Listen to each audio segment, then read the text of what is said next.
උත්තම ටීවී ශ්‍රී සද්ධර්මයට ටෙලිවිෂනයේ උත්තම පූජාව.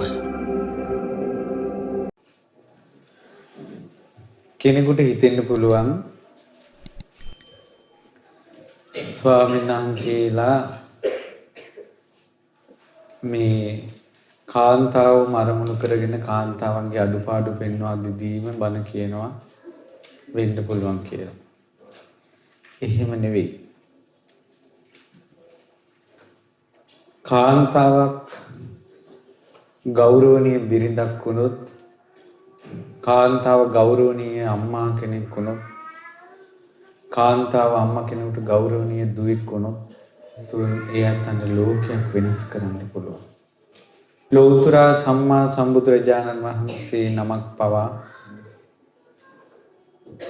අම්මා කෙනෙක්ගේ කුසින් උපදින මනුස්ස දරුවෙක්. ඒ නිසා ලෝතර සම්මා සම්බුදුරු පවා මාතෘ පදවියට මව් තනතුරට ප්‍රශංසා කරනවා. ඉතින් ඒ නිසා නමුත් පින්වත්නි මේ කාන්තා ජීවිතය කියන එක මේ කර්මානුරූපව ලැබෙන එකක්. මා එසේ කියන්නේ ඇයි? ලෝතර සම්මා සම්බුදුරජාණන් වහන්සේ ඉස්සල්ලාම මේ පැවිද්ද දුන්නේ භික්ෂුන් වහන්සේලාට පස්වග තවුසන්ද. ඒ සඳහා කිලෝමීටර් 200 ගාණක් 240කට වඩා ගයාව ඉඳලා වාරාණසියට බුදුරජාණන් වහන්සේ පාගමනින් වඩිනවා. එනමුත් මහා ප්‍රජාපතිය ස්වාමිනී භාග්‍යතුන් වහන්සේ මාහට පැවිද්ද දෙන්න කියනකොට ප්‍රජාපතිය ස්ත්‍රීන්ට පැවිද්ද රුචි නොවේවා. දෙවෙනි වතාවෙත් වදාලා ස්ත්‍රීන්ට පැවිද්ද රුචි නොවේවා. තුන්වෙනි වතාවෙත් වදාලා ස්ත්‍රීන්ට පැවිද්ද රුචි නොවේවා. අවස්ථාව ලැබුණේ. කොණ්ඩඤ්ඤන් වහන්සේ ස්වාමිනී මාව පැවිදි කරන්න කිව්ව සැනින් භික්ෂුව මෙහෙන්න කියලා ඒ භික්ෂුව භාවයෙන් පැවිදි කළා. ලෝතර සම්මා සම්බුදුරජාණන් වහන්සේ කපිලවස්තුවේ ඉඳලා විශාලා මහනුවරට වඩිනවා. කිලෝමීටර 100 ගාණක් විශාල දුරක්. පාගමනේ මාස ගණනක් යන දුරක්.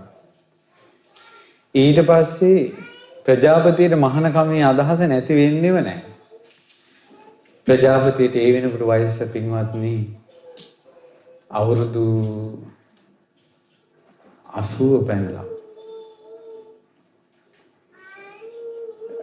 අවුරුදු 80 පැනලා ප්‍රජාපතියට වයස. ඊට පස්සේ 500ක් පැවිදි වෙන්න කැමති කාන්තාවන් සමග කෙස් බාලා පයට වහන් සංගලක්වත් නැතුව කුඩයක් නැතුව සිවුරු ටික විතරක් ඇඳගෙන යොදුන් 100 ගණනක් පා ගමනින් එනවා.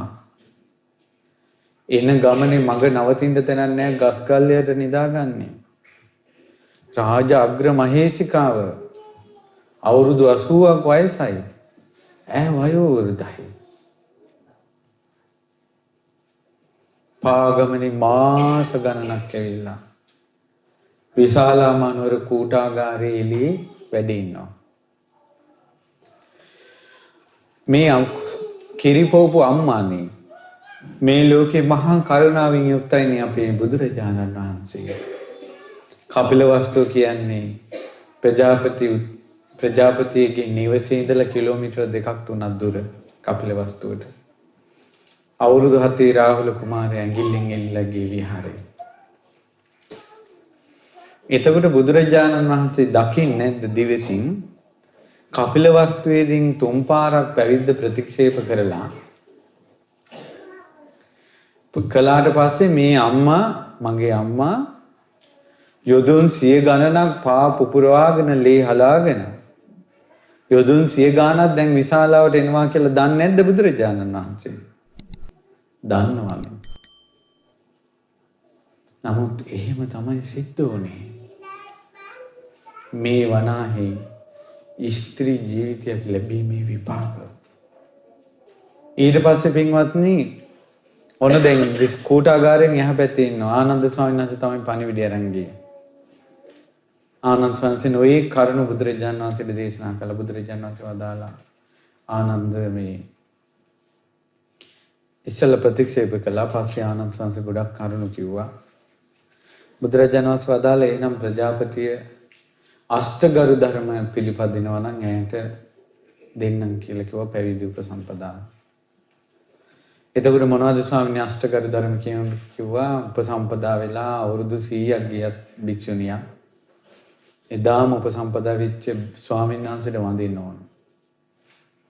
කිසිම හේතුවක් මත ස්වාමීන් වහන්සේ නමකට අවවාදයක් කරන්න බෑ භික්ෂුණියකට. කිසිම හේතුවක් මත අවවාද කරන්න බෑ. ස්වාමීන් වහන්සේලා නැති ප්‍රදේශවල වස්වසන්න බෑ, පෝය කරන්න බෑ. සිල්පද කැඩුනොත් විසඳුම් හදාගන්නවා භික්ෂු භික්ෂුණී දෙපැත්තේම කරගන්න ඕන. උපසම්පදා වෙන එක භික්ෂු භික්ෂුණීන් දෙපාර්ශ්වයෙන්ම උපසම්පදා වෙන්න ඕන. භික්ෂුණීන් අතරින් උපසම්පදා වෙන්නත් ඕන, පස්සේ ස්වාමීන් වහන්සේලාගෙම උපසම්පදා වෙන්න ඕන. එතකොට මේ විදිහට පැනෙවුවා. ආනන්ද ස්වාමීන් වහන්සේ වැඩියා. දැන් ඉන්නේ කොහෙද? කූටාගාරයට ඇතුල් වෙන දොරටුවෙන් ඇතුලේද එළියේද? එළියේදීම කිව්වා. එළියේදීම ඈ පිළිගත්තා. මහානකම විහාරේ දොරටුවෙනුත් එහාදීන් මහානකම දුන්නේ.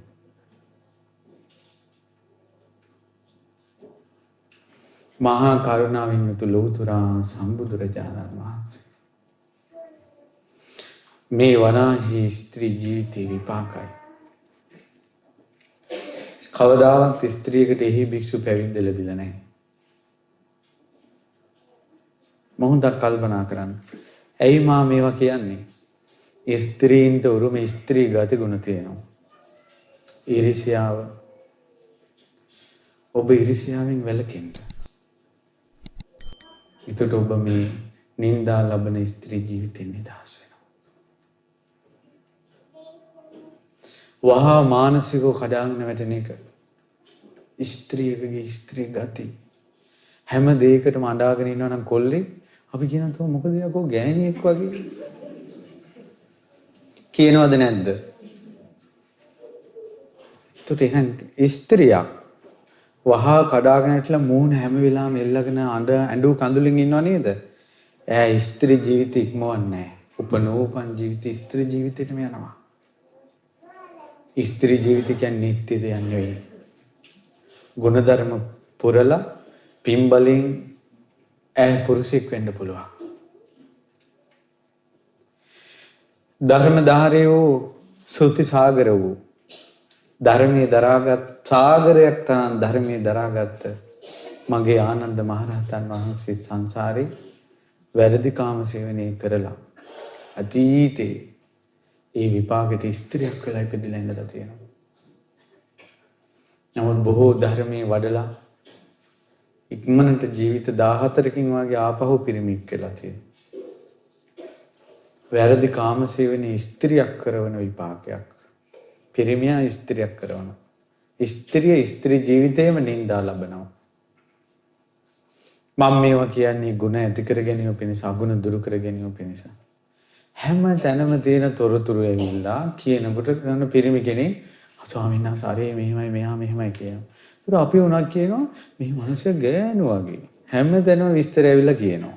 කියලා අපි කියනවද නැද්ද? ඒ කියන්නේ ස්ත්‍රී ගත ගුණයක් තමයි හැම තැනම විස්තර හොයන එක. ඕපාදූප.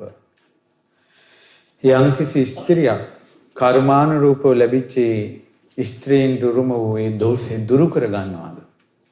තමා ගැන පමණක් බලලා තමාගේ යුතුයකම් ටික ඉෂ්ට කරගෙන ධර්මයේ පිළිපදෙමින් අන් අයට ඇඟිලි දික් කරගන්න නැතුව ධර්මයේ පුරුදු කරනවාද? පින්බලෙන් පෝසත් වන ඈ ඒ ස්ත්‍රී ජීවිතය අත්හැරලා දානවා. ප්‍රශ්නයක් වුණාට පස්සේ කඩාගෙන වැටෙනවා. ඒ මැත්තේ ශෝක වෙවි ඉන්නවා. ඒකේ ස්ත්‍රී ගතිය. පිරිමි ප්‍රශ්නයක් ආවට පස්සේ ඒක දරාගෙන වගකීම ගන්නවා. යම්කිසි අම්මා කෙනෙක් තාත්තා නැති වුණාට පස්සේ පවුලේ වගකීම අරන් දරුවන්ගේ වගකීම ඇරලා තමන්ගේ පතිවෘතාවත් රැකගෙන පිරිසිදුකමත් රැකගෙන ඉන්නවනම් වගකීමක් කරන් ඒ දරුවන්ට අම්මා තාත්තත් අර අම්මා ඒ ඉලිතර හිත ශක්තිමත් මාතාවෝ කය විඳේ මරණින් මත්තේ හොඳ තැනකට යනවා. ඕවා කල්පනා කරන්න ඕන. ශෝක වෙන්න එපා. වැළපෙන්න එපා. හිත වහා කඩා වැටෙන තැනට වැටෙන්න එපා. හිත හොඳට හයිය කරගන්න. හිත හොඳට හයිය කරගන්න. ඒ විදිහට දරා ගන්න සිත් ඇතුව වාසය කරන්න. බාහිරින් අපි මිනිස්සුත් එක්ක කතා කරලා ඉංග්‍රීසි කතා කරලා ලොක්කෝ ආගේ හිටියට අපේ මරණයේදී අපේ ඇතුළ එළියට පයින්නවා. ඇයි මා එසේ පවසන්නේ? මේ රටේම මේ ડોක්ටර් කෙනෙක් මාත් එක්ක කිව්වා. එයා ඔපරේෂන් අංශේ ඉන්නේ. ස්වාමීනි අපේ ලංකාවෙන් ආපු මිනිස්සු එනවා කිව්වා ඔපරේෂන් වලට මේ ඉතින් සම්පූර්ණ ඉංග්‍රීසියෙන් කතා කරන්න එක සිංහල වචනයක් වත් නැහැ.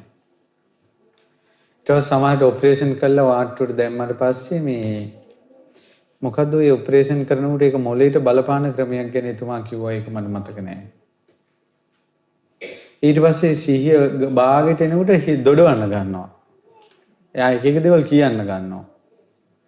කිව්වා ස්වාමීනි සිංහල මිනිස්සු ඔක්කොම ලාවට සිහියෙන්ද පටන් ගත්ත ගමන් කියන්නේ තිත්ත කුණු හර්ප කිව්වා.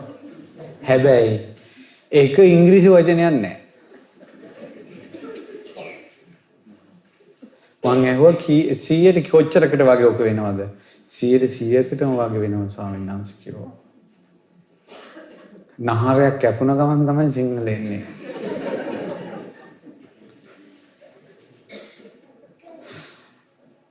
ඒකයි. සුද්දන්ටත් එහෙමයි. සුද්දුත් කුණුහරුප තමයි කියනවා කිව්වේ ඉංග්‍රීසි. ඉතින් මං කල්පනා කරන්නේ ওই අවස්ථාවේ මැරුණොත් කුණුහරුපගේ කියා මැරෙන්නේ. කෝ මම බුදුන් සරණ ගියා, ධර්මයේ සරණ ගියා, සංඝයා සරණ ගියා. මම තෙරුවන් සරණ ගිය ශ්‍රාවකෙක් කියා මැරෙන්නේ කවද්ද? තාම මං උපදින ලෝකේ මං යන්නේ තුසිතට නිම්මාන රතියට.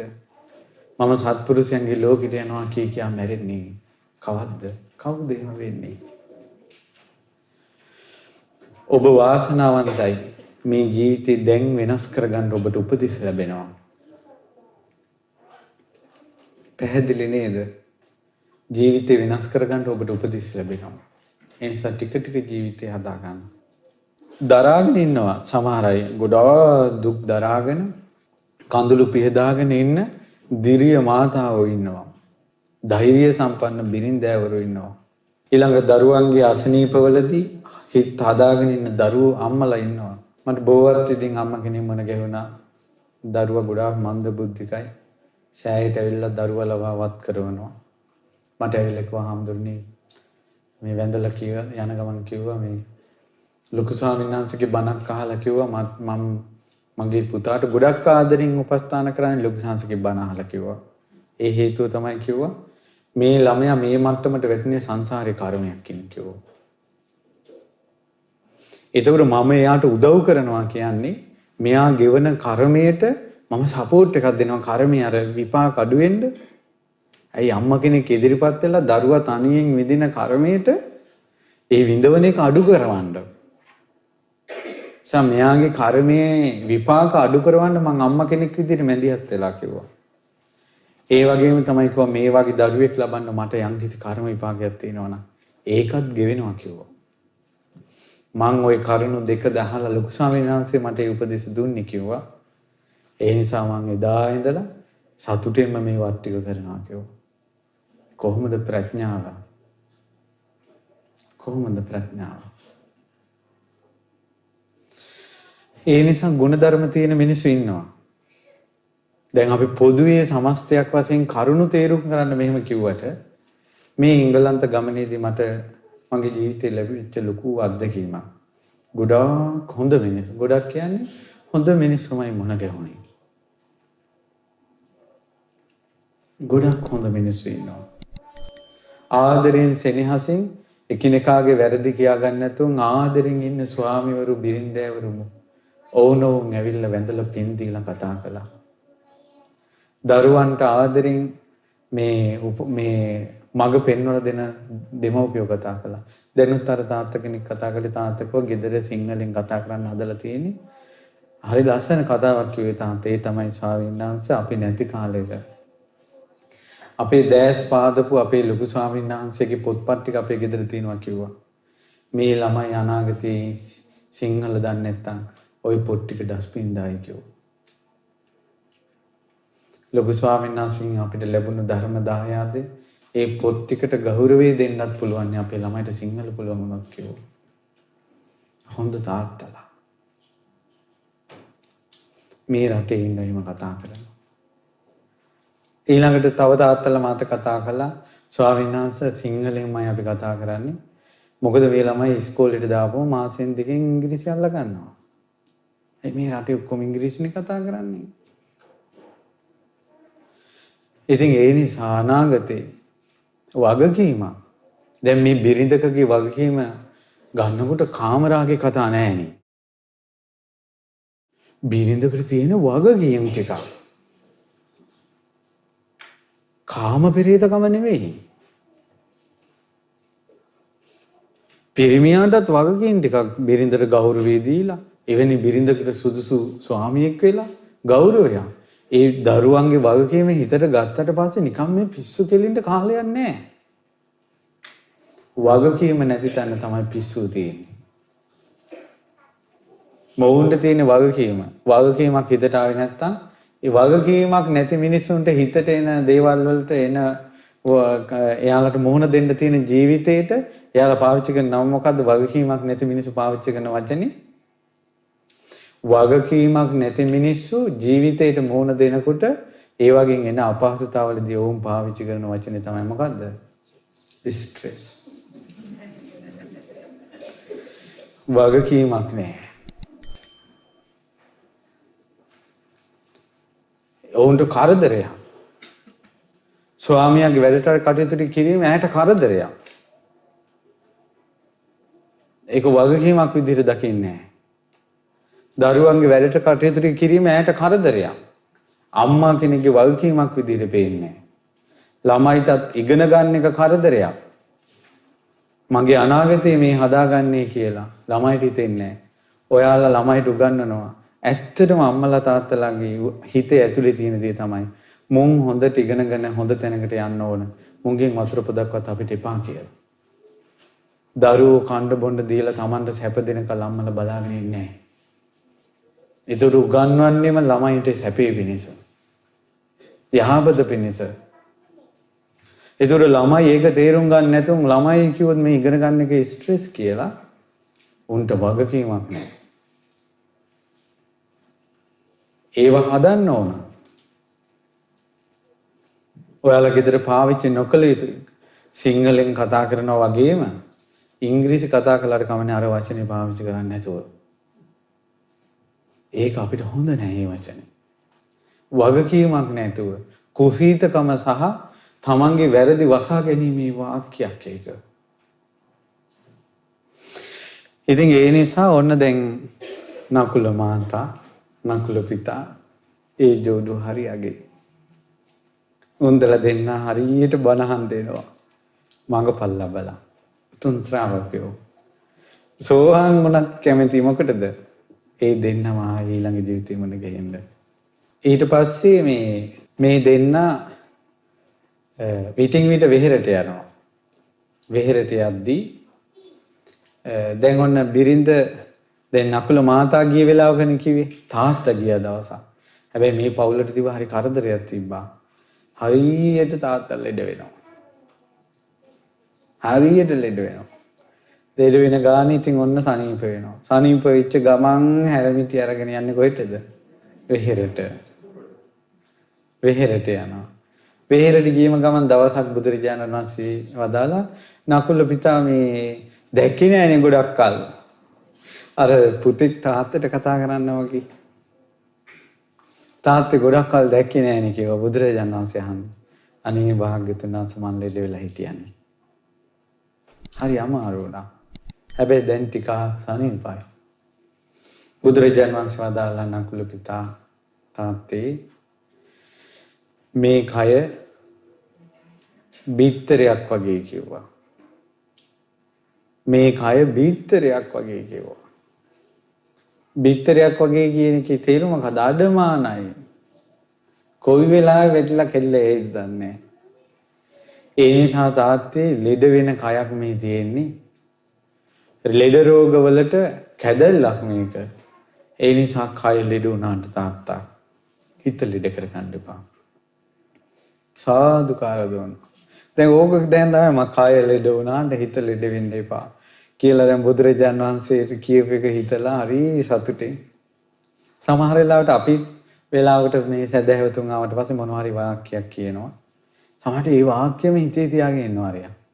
දැන් අර අසනීප පුතා හිටපු අම්මා අර වාක්‍ය හිතේ තියාගෙන හිටිය ලොකු සන්නංශ කියපු බණපදේ මේ අසනීප දරුවෙකුට උපස්ථාන කිරීමෙන් දරුවගේ කර්ම වේගයත් අඩු වෙනවා, තමන්ගේ කර්මෙත් ගෙවිලා යනවා. ඒ අම්මව ජීවත් කරවන්නේ වචනෙන්නේ දැන්. අර තාත්තගේ වචනේ ඕක තමයි හිතේ වැඩ කළේ. ඒ තාත්තා නකුල තාත්තා ඕක හිතේ හිතා යනකොට හරි සතුටුයි දැන් මොන. සාරිපුත්ත මහ රහතන් වහන්සේ මුණ ගැහුණා මොන්ට. නකුල පිතා මොකද මේ මූණ මෙච්චර ලස්සන වෙලා? බුදුරජාන් වහන්සේ ගිහින් බණපදයක් ඇහුවවද්ද? ස්වාමීනි මම බුදුරජාණන් වහන්සේ මට ධර්මයේ නැමැත්තෙන් මාව අභිෂේක කළා. මොකද්ද බුදුරජාණන් වහන්සේ කුමද්ද වදාළේ තාත්තේ? කය ලෙඩ වුණාට හිත ලෙඩ කරගන්න එපා කියලා කිව්වා. ඊට පස්සේ සාරිපුත්ත මහ රහතන් වහන්සේ ඇහුවා ඉතින් තාත්තේ මේ කය ලෙඩ වුණාට හිත ලෙඩ නොකරගන්නේ කොහොමද? කය ලෙඩ වුණ වෙලාවට හිතත් ලෙඩ වෙන්නේ කොහොමද කියලා ඔයා බුදුරජාණන් වහන්සේ ඇහුවේ නැද්ද? අනේ ස්වාමීනි ඒක ඇහුවේ නෑනේ. දැන් ඔහොමත් තියෙනව නේද? අනේ ස්වාමීනි ඒක ඇහුවේ නෑනේ. අනේ සාරිපුත්තයන් වහන්සේ මට ඒක කියලා දෙන්න. මම ඉතින් ඕනම දුරකින්දලා ඇවිල්ලා ඔබ වහන්සේගෙන් ඒක අහන්න කැමතියි. එහෙනම් තාත්තේ කියලා දෙන්නම් දැනගන්න කිව්වා. මේ කය රූප වේදනා සංඥා සංකාර විඥාන කියන පංච උපාදානස්කන්ධය සහිත මේ කය ලෙඩ වෙනවා. ලෙඩ වෙනකොට මිනිස්සු මේක මගේ ආත්මය කියලා අල්ල ගන්නවා. අල්ල ගන්නකොට ඉස්සර මං හොඳට හිටියා දැන් තමයි මට බැරි. මං ඉස්සර හොඳට ඇවිදලා හිටපු මිනිස්සේ අනේ මට දැන් මෙහෙම වුණාට ඉස්සර මාව මොන ගහින්න හොඳ ලොකු මහත්තුරු ආවා. දැන් කවුරුවත් මාව එන්නේ නැහැ. ඉස්සර මට හොඳට දත් ටික තිබ්බා දැන් දත් වැටුණාට. ඉස්සර මං හරි ලස්සනයි දැන් හැම රැලි වැටුණාට කියලා. දුක් වෙනවා. ඉස්සර හොඳට තිබ්බා දැන් නැහැ කියලා. මට ඇඟපත වාරු නැහැ. මට මෙහෙම වුණේ ඇයි? ඇයි මට මෙහෙම වුණේ කියලා ලෙඩ වුණාට පස්සේ ඔය ශෝකෙන් ඉන්නවා කිව්වා. එතකොට ඇඟත් ලෙඩ වෙලා හිතත් ලෙඩ වෙලා. යම් කෙනෙක් දකිනවා මේ රූප වේදනා සංඥා සංකාර විඥාන සහිත මේ පංච උපාදානස්කන්ධය එහෙම නැත්නම් මේ දෙමව්පියන්ගෙන් හටගත්ත මේ ශරීරේ ලෙඩ වෙන ස්වභාවයෙන් යුක්තයි. වෙනස් වෙන ස්වභාවයෙන් යුක්තයි. මේ ඇඟක තමයි ලෙඩ හැදෙන්නේ. වෙන කොහෙද ලෙඩ හැදෙන්නේ? ඇත්තටම යම් තාක් මේ ලෝකේ ලෙඩ තියෙනවා නම් ඒ ලෙඩ කොහෙටද හැදෙන්නේ? අහුන්නේ කයට. ඒතර අපිට තියෙන්නේ මොකද්ද? එහෙනම් අනිවාර්යෙන් ওই හැම ලෙඩක්ම හැදෙන්න පුළුවන්ද බැරිද? හැම ලෙඩක්ම හැදෙන්න පුළුවන්. ඊට පස්සේ කයේ ස්වභාවය මේකයි ලෙඩ වෙන ශරීරයක්. මේ පංච උපාදානස්කන්ධේ මම නෙවෙයි, මගේ නෙවෙයි, මගේ ආත්මේ නෙවෙයි කියලා විමසනවා. එයාගේ ඇඟ ලෙඩ වෙලා, ඒ වුණාට හිත ලෙඩ වෙලා නැහැ. නකුල පිතාට හරි සතුටුයි. දැන් ඔන්න තාත්තා hina වෙලා ගෙදර ගියා. දැන් නකුල තාත්තයි අම්මයි කිරිපැණි වගේ. දරුවෝ ටිකක් ඉන්නවා, පොඩි පැට්ටුත් ඉන්නවා. ඊට පස්සේ දරුවෝ ටිකත් සමහර අය බැඳලා, සමහර අය ගොවිතැන්පත් කරනවා, සමහර අය ගව පාලනය කරනවා. ගෙදර තව පැටවු ටිකක් ගෙදර ඉන්න ගොඩක් දරුවෝ. ඔහොම ඉන්නකොට ආයෙත් නකුල තාත්තා ලෙඩ වුණා. හොඳටම අමාරු වුණා. ඔනේ ඒ විස්තරය තමයි අද හවස් කාලේ. ඒකන් සමයම් භගවා භග්ගේසු විහෙරති සුන්සුමාරගිරි බේස කලාවනි මිගදායේ. භග්ග කියන නටේ සුන්සුමාරගිර බේස කලාවනේ මුවෝ ඉන්න කැලේ හිටියා. වැඩ හිටියා. තේන කෝපන සමයේන නකුල පිතා ගහපති ආබාධිකෝ හෝති දුක්ඛිතෝ බහල්ල ගිලාන ගොඩාක් ලෙඩ වෙලා හරි අමාරුයි. හොඳටම අසනීපයි. කියන්න බෑ මේ නකුල තාත්තගේ ජීවිතේ ඉතුරු වෙයිද නැද්ද කියලා. හරි අමාරුයි කියලා යාරන්ටි. අතකෝ නකුල වාතා ගහපතානි නකුල පිතරං ගහපතෙන් ඒ තදෝච. කැඳ බෙහෙත් ටික ඔක්කොම හරි ගස්සලා දෙන්නේ නකුල අම්මා. අම්මා තාත්තා ළඟට ගියා. මිනිස්සයාට හොඳටම අමාරුයි. ඕන්න දැන් මෙතන ඉන්නවා නම් ආදරෙන් ඉන්න ස්වාමියායි බිරිඳයි. ස්වාමියා ලෙඩ වෙච්ච වෙලාවක කොහොමද කතා කරන්න කියලා මේකෙන් ඉගෙන ගන්න. දැන් මිනිස්සයාට හොඳටම අමාරු වෙලා ඉඳින් අම්මා ළඟට ගියා. මාකෝ තුං ගහපති සාපේක්කෝ කාලමකාසී ගෘහපතිය අපේක්ෂාවෙන් මැරෙන්න එපා. අපේක්ෂාවෙන් කියන්නේ ආසාවෙන් මැරෙන්න එපා. දුක්ඛ ගහපති සාපේකස්ස කාල කිරියා. අපේක්ෂාවක් ඇතුව ප්‍රාර්ථනාවක් ඇතුව මේ ලෝකෙට බැඳීමක් ඇතුව මැරුණ එක හරි දුකක්. ගරහිතාච භගවතා සාපේකස්ස කාල කිරියා. බුදුරජාණන් වහන්සේ මේ ලෝකෙට බැඳිලා මේ ලෝකේ අල්ලාගෙන අපේක්ෂාවෙන් මැරෙන එකට ගැරෙව්වා. බුදුරජාණන් වහන්සේ කැමති නෑ ඒවට. සියාකෝ පනතේ ගහපති ඒවමස්ස. දැන් මේ මොකක් ගැනද මේ කතා කරන්නේ? මරණය ගැන. මේ වාගේ වැදගත් කතාවක් කරන්නත් වැදගත් ජෝඩුවක් වෙන්න ඕන. නැත්තම් මිනිස්සයා ලෙඩ වෙච්ච වෙලාවක ගෑනු කෙනා ළඟට ගිහිල්ලා අනේ ඔයාව මැරෙන්න මේ කිසිම දෙයකට ආසාවක් නැතුව මැරෙන්න කියපු ගමන් මිනිස්සයාට නැති පැන ඇවිල්ලා සේලා එකක් ගහලා තිබ්බනම් ඒක ගහයි ගෑනිට. තෝ මාව මරා ගන්න හදනවා කියලා. මන්නම් හිතන්නේ මේ ලෙඩ වෙච්ච පවුල් වල මරණයක් ගැන කතා කරන්න පුළුවන් කියලා. ඒ කියන්නේ මිනිස්සු මං ගම්වල මිනිස්සු මේ මරණය ගැන කියනකොට කටවහන. මොහොසල කතා කියන්න එපා. මොහොසල කතාවල්ලු. පුදුම වැඩ. ඊට පස්සේ කියනවා දැන් ඔන්න මරණය ගැන කතා කරන්නේ. මේ බලන්න කියනවා සියාකෝ පනතේ ගහපති ඒවමස්ස න නකුල මාතා ගහපතානි මමච්චේන සක්කිස්සති ධාරකේ පෝසේතුම් ගරාවසං සන්තරිතුන්ති. කියනවා ගෘහපතිය ඔබට හිතෙන්න පුළුවන් මම මැරුණාට පස්සේ නකුල අම්මා මුන්දට දරුවෝ ටිකක් බලාගෙන කොහොමද වැඩ කරගෙන ඉන්නේ? ඔන්න හැම පිරිමියෙක්ගෙන් වගකීමක් තියෙන පිරිමියෙක්ගේ හිතේ තියෙන වැඩ කරන සිතිවිල්ලක් මේක. මම මැරුණොත් එහෙම පවුලේ බර අම්මලාට බැටවෙයි. මුන් ජීවත් වෙන්නේ කොහොමද? මම මැරුණොත් මේ අය ජීවත් වෙන්නේ කොහොමද කියලා හැඟීමක් මිනිසුන්ගේ හිත තුල තියෙනවා. නකුල අම්මා කියනවා තාත්තා ඔයාට හිතෙන්න පුළුවන් මේ මම මැරුණාට පස්සේ මේ නකුල අම්මා මොනවා කරගනීද දන්නේ දැන් කොහොමද ජීවත් වෙන්නේ මේ දරුවෝ ටිකත් හදාගෙන කියලා. නකෝ පනීතං ගහපති එවං දත්තම්බං. එහෙම හිතන්න එපා. කුසලාහං ගහපති කප්පා සංකන්තිතුම් වේනින් ඕලිකිතුම්. මට පුළුවන් රෙදි වියන්ට. මට පුළුවන් රෙදි මහන්ට. සක්කෝ මහං ගහපති තවච්චේන ත්වච්චේන ධාරකේ පෝසේතුම් ගරාවසං සන්තරිතුම්. ඉතින් මට රෙදි මහලා කපු කටලා ඒ කියන්නේ ඒ කාලේ තිබ්බ රස්සාවල්නේ. මට ඒවක් කරලා මට මේ දරුවෝ පෝෂණය කරන්න පුළුවන්. කොහොමද අම්මගේ හයිය? අද සෑම ස්ත්‍රියක්ම ස්වාමියාගේ මරණය ඉදිරියේ වයසක අය පවා ස්වාමියා පනා දෙනකොට ළඟ කඩාගෙන ඉන්නවා. ඔයා නැති වුණොත් අපිට මොනව වෙයිද කියලා. මහා හෙනයක් මිනිස්සයාට පාත් කරන්නේ බිරිඳ. ඇයි අර මිනිස්සයා මැරෙන්න ප්‍රණාදයද ඉන්නකොට වටින් ඔයා නැති වුණොත් මම මොකද්ද මට වෙන්නේ කියලා කිව්වට පස්සේ අර හිත මොකද්ද වෙනවා. අපිටත් එහෙමනේ. ඔය වචන හරි භයානකයි පින්වත්තුනි. හිත බැඳුනට පස්සේ හිත බැඳුන කෙනෙක් කිව්වොත් එහෙම ඔයා නැති වුණොත් මට කවුද ඉන්නේ කියලා ඒක මේ හදවත ඇතුළට වදිනවා. මට වැඩි එක ඔයාලා දන්නව ඇති.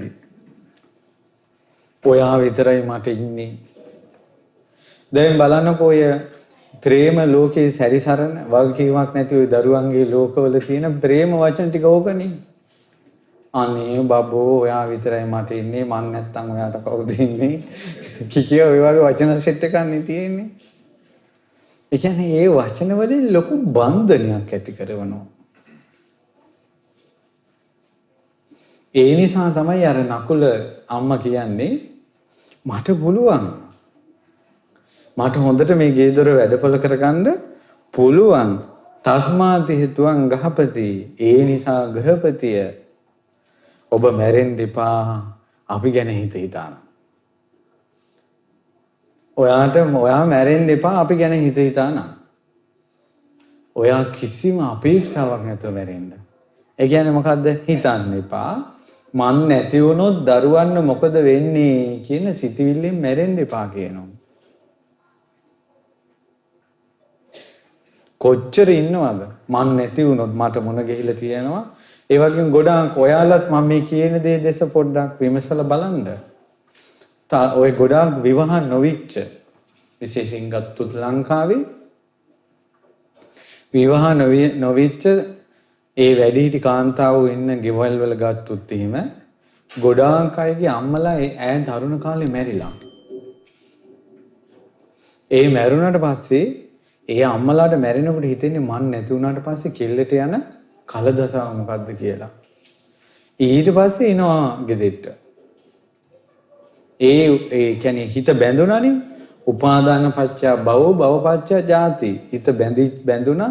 බැඳුන තැන කර්ම සකස් වුණා. කර්ම සකස් වුණාට පස්සේ එනවා. ඊට පස්සේ මොකද වුනේ? ඔන්න මිනිස්සෙක් එනවා බලන්න. කවුරු හරි කොල්ලෙක් මේ කෙල්ල බලන්න එනවා. ඊට පස්සේ ඔන්න අපේ කෙල්ල බලන්න කොල්ලෙක් ආවා කියලා අර ප්‍රේතාත්මය අර කොල්ලව හඹා යනවා. ඊට පස්සේ ඒ ගෙදරට ගියාට පස්සේ නෑන්දාම සැරයි ඒ ගෙවල් වල ප්‍රශ්න ඒව අර ප්‍රේතිට පේනවා. ඊට පස්සේ එන්නේ නැති විදිහට වැඩ කරනවා. ආයෙ පිරිමියෙක් එනවා. ඔය ගොඩාක් වැඩිහිටි අය නිතර කියන එකක් තමයි අපිට විවාහයක් කරගන්න බැරුණා. ඒ කාලේ ගොඩාක් අය ආවා අපි බලන්න. නමුත් හරියන්නේ නෑ. ඒක පිටිපස්සේ තියෙන මේ ප්‍රශ්නේ. අපේක්ෂාවෙන් මෙරීම. ඊට පස්සේ මේ චූටි බබාලා ලැබෙන්න ඉද්දි මැරුණොත් අපේක්ෂාවෙන් මරණය. දැන් ගොඩාක් පවුල්වල වෙලා තියෙනවා. ගොඩක් තියෙනවා මේ ප්‍රශ්න. ඔයාලට මතකයි දවසක් මම කීවා අර එක මේ අවුරුදු 65ක තාත්තා කෙනෙක් ගැඟින් ගෑණියෙක් කතා කරනවා. ප්‍රශ්නේ මීට අවුරුදු 45කට කලින්. එතකොට ඒ තාත්තට අවුරුදු 20ක තරුණ කොල්ලෙක්. බඩදරු අම්මා කෙනෙක් ඉස්පිරිතාලයේදී පාරායින හිටපු අර කොල්ලට හිත ගියානේ. ඊට පස්සේ ආ ඉස්පිරිතාලෙදිම අර කොල්ල ගැනම හිත හිටියා. පාරායිනේ දැක්ක කොල්ලා. දරුවා ලැබෙද්දි මැරුණා. මැරෙනකොට අර ඉපදෙන දරුවා ගැන හිතුවා නම් සාධාරණයි කියන්න හරි පුළුවන්. දරුවා මේ බිහි වෙද්දි මරණේ එද්දි ඈට මතක් වුණේ පාරායින හිටපු කොල්ලානේ. අඳුරු ලෝකෙක ඉපදුනා. ඒ අඳුරු ලෝකේ හිතට එන්නෙම අර කොල්ලා. ඒක මේ වගේ ඔය තරුණ කාලේ ගෑනු ළමයි පිරිමි ළමයි යාළු වුණාට පස්සේ ඔය යාළු වෙච්ච මුල් කාලේ නිතර එයාම මතක් වෙනවා. තේක ගතත් ඒක අස්සේ වේනවා. කෑම කනකොට කෑම පිඟානේ බත් එක අස්සේ වේනවා. බිත්තරයක් තඹලා කෑම එකේ තිබොත් එයාගේ මූණ වගේ පේන්නේ. ඊට පස්සේ මෙහෙම අනාන ඉන්නකොට අම්මලා කියනවා මොකද බම්බේ කියලා. ඉතින් ඒ වගේ අමුතු ලෝකවල ඒ හිත වැඩ කරනවා. ඊළඟට තමයි ඔය සමහරලාට බලන්න තරහ ආවට පස්සේ ඒ තරහ අරමුණ නැති කරගන්නව බෑ. බයිනවා ඉවරයක් නැහැ. ප්‍රේත ලෝකේ ස්වභාවය තමයි යම් දෙයකට ආසාවෙන් නම් මැරුණේ ඒකම හිතේ තියෙනවා. ආයි පිං ගන්නවත් හිතෙන්නේ නැහැ. දානය ගැන හැඟීමක්වත් ඇයට නැහැ. අවුරුදු 40ක් හොයලා අවුරුදු 45ක් හොයලා හන්දියක් ගානේ. ඉතින් දවසක් අර ආච්චි මේ අර 100 දැන් අවුරුදු 45 65යිනේ. 100 ඔයන් කඩේකට ගිහලා යනකොට අර හන්දියේදී මේ පෙරේති දැක්කා. අර රැලි වැටිලා කිස් පැහිලා දත් වැටිලා තියෙන 100ගේ මූණ අර ප්‍රේතිට අවුරුදු 20 මූණ වාගෙම පෙරුණා. ඔය හිත ආසාවට ගියට පස්සේ ආච්චිලා පේනවනේ කෙල්ලෝ වගේ. ඊට පස්සේ මූණ ඒ විදිහටම පේනුණා. පෙරුණාට පස්සේ මොකද කළේ? එයාගේ ඇඟට ගියා. ඇඟෙන් කතා කරනවා. ඒ වගේ සමහරවිට පරිස්සම් වෙලා ඉන්න ඔයාලට ආසාවෙන් මැරිච්ච අය තවම හොයනවා ඇති. shopping යන්නේ බලාගෙන. ඉතින් මේ කතාවලින් මේ සසරේ ස්වභාවය ඉතින් මේ මොකද කරන්නේ කියලා මේ මාත් කල්පනා කරන්නේ. කොහෙදෝ රටක කවුරු හරි මහත්තයෙක් කතා කළා මම මතක නැහැ කවුද කියලා. ටෙලිෆෝන් එකෙන් කතා කරලා අනේ සාමිනාස් බණ ඇහුවා දකින්න ආසයි. දෙයනේ මම මැරුණත් එනවා. අම්මෝ ආයෙත් අර නම්බරේට මම සේව් කරගත්තා ගන්න එපා. හරි භයානකයි පින්වත්නි. මොකද කරන්නේ කියලා මම මේ කල්පනා කරන්නේ. ඒ කියන්නේ ආසාවෙන් මැරුණොත් නරක ලෝකයකට යනවා. ඒකයි මෙතන තියෙන ප්‍රශ්නේ. කොහොමද අම්මා තාත්තගේ හිත හදන හැටි කියනවා ඔයා මං ගැන හිතා මැරෙන්න එපා. මොකද ඔයා නැති වුණත් අපේ පවුල නඩත්තු කරන්න දරුවන්ට ඉගෙන කියා ගන්න මට පුළුවන්. ඒ නිසා තාත්තා ඔයා මේ බර ගන්න එපා. ඔයා මේවා හිතා ඉන්න එපා. ආදරෙන් කියන්නේ අම්මා. තාත්තා අහගෙන ඉන්නවා. දෙවෙනි එක සියාකෝ පනතේ ගහපති ඒවමස් අනේ ඔයාට මෙහෙමත් හිතෙන්න පුළුවන්. නකුල මාතා ගහපතානි මමච්චේන අඤ්ඤං වරං ගමිස්සතේති. මම මැරුණාට පස්සේ නකුල අම්මා මේ වෙන පැත්තකට යයිද දන්නේ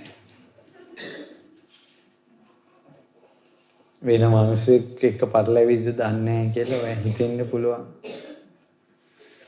නකෝ පනේතං ගහපති ඒවං දත්තබ්බං. එහෙම හිතන්න එපා. තුවංචේවකෝ ගහපති ජානාසේ. ඔයා දන්නවනේ.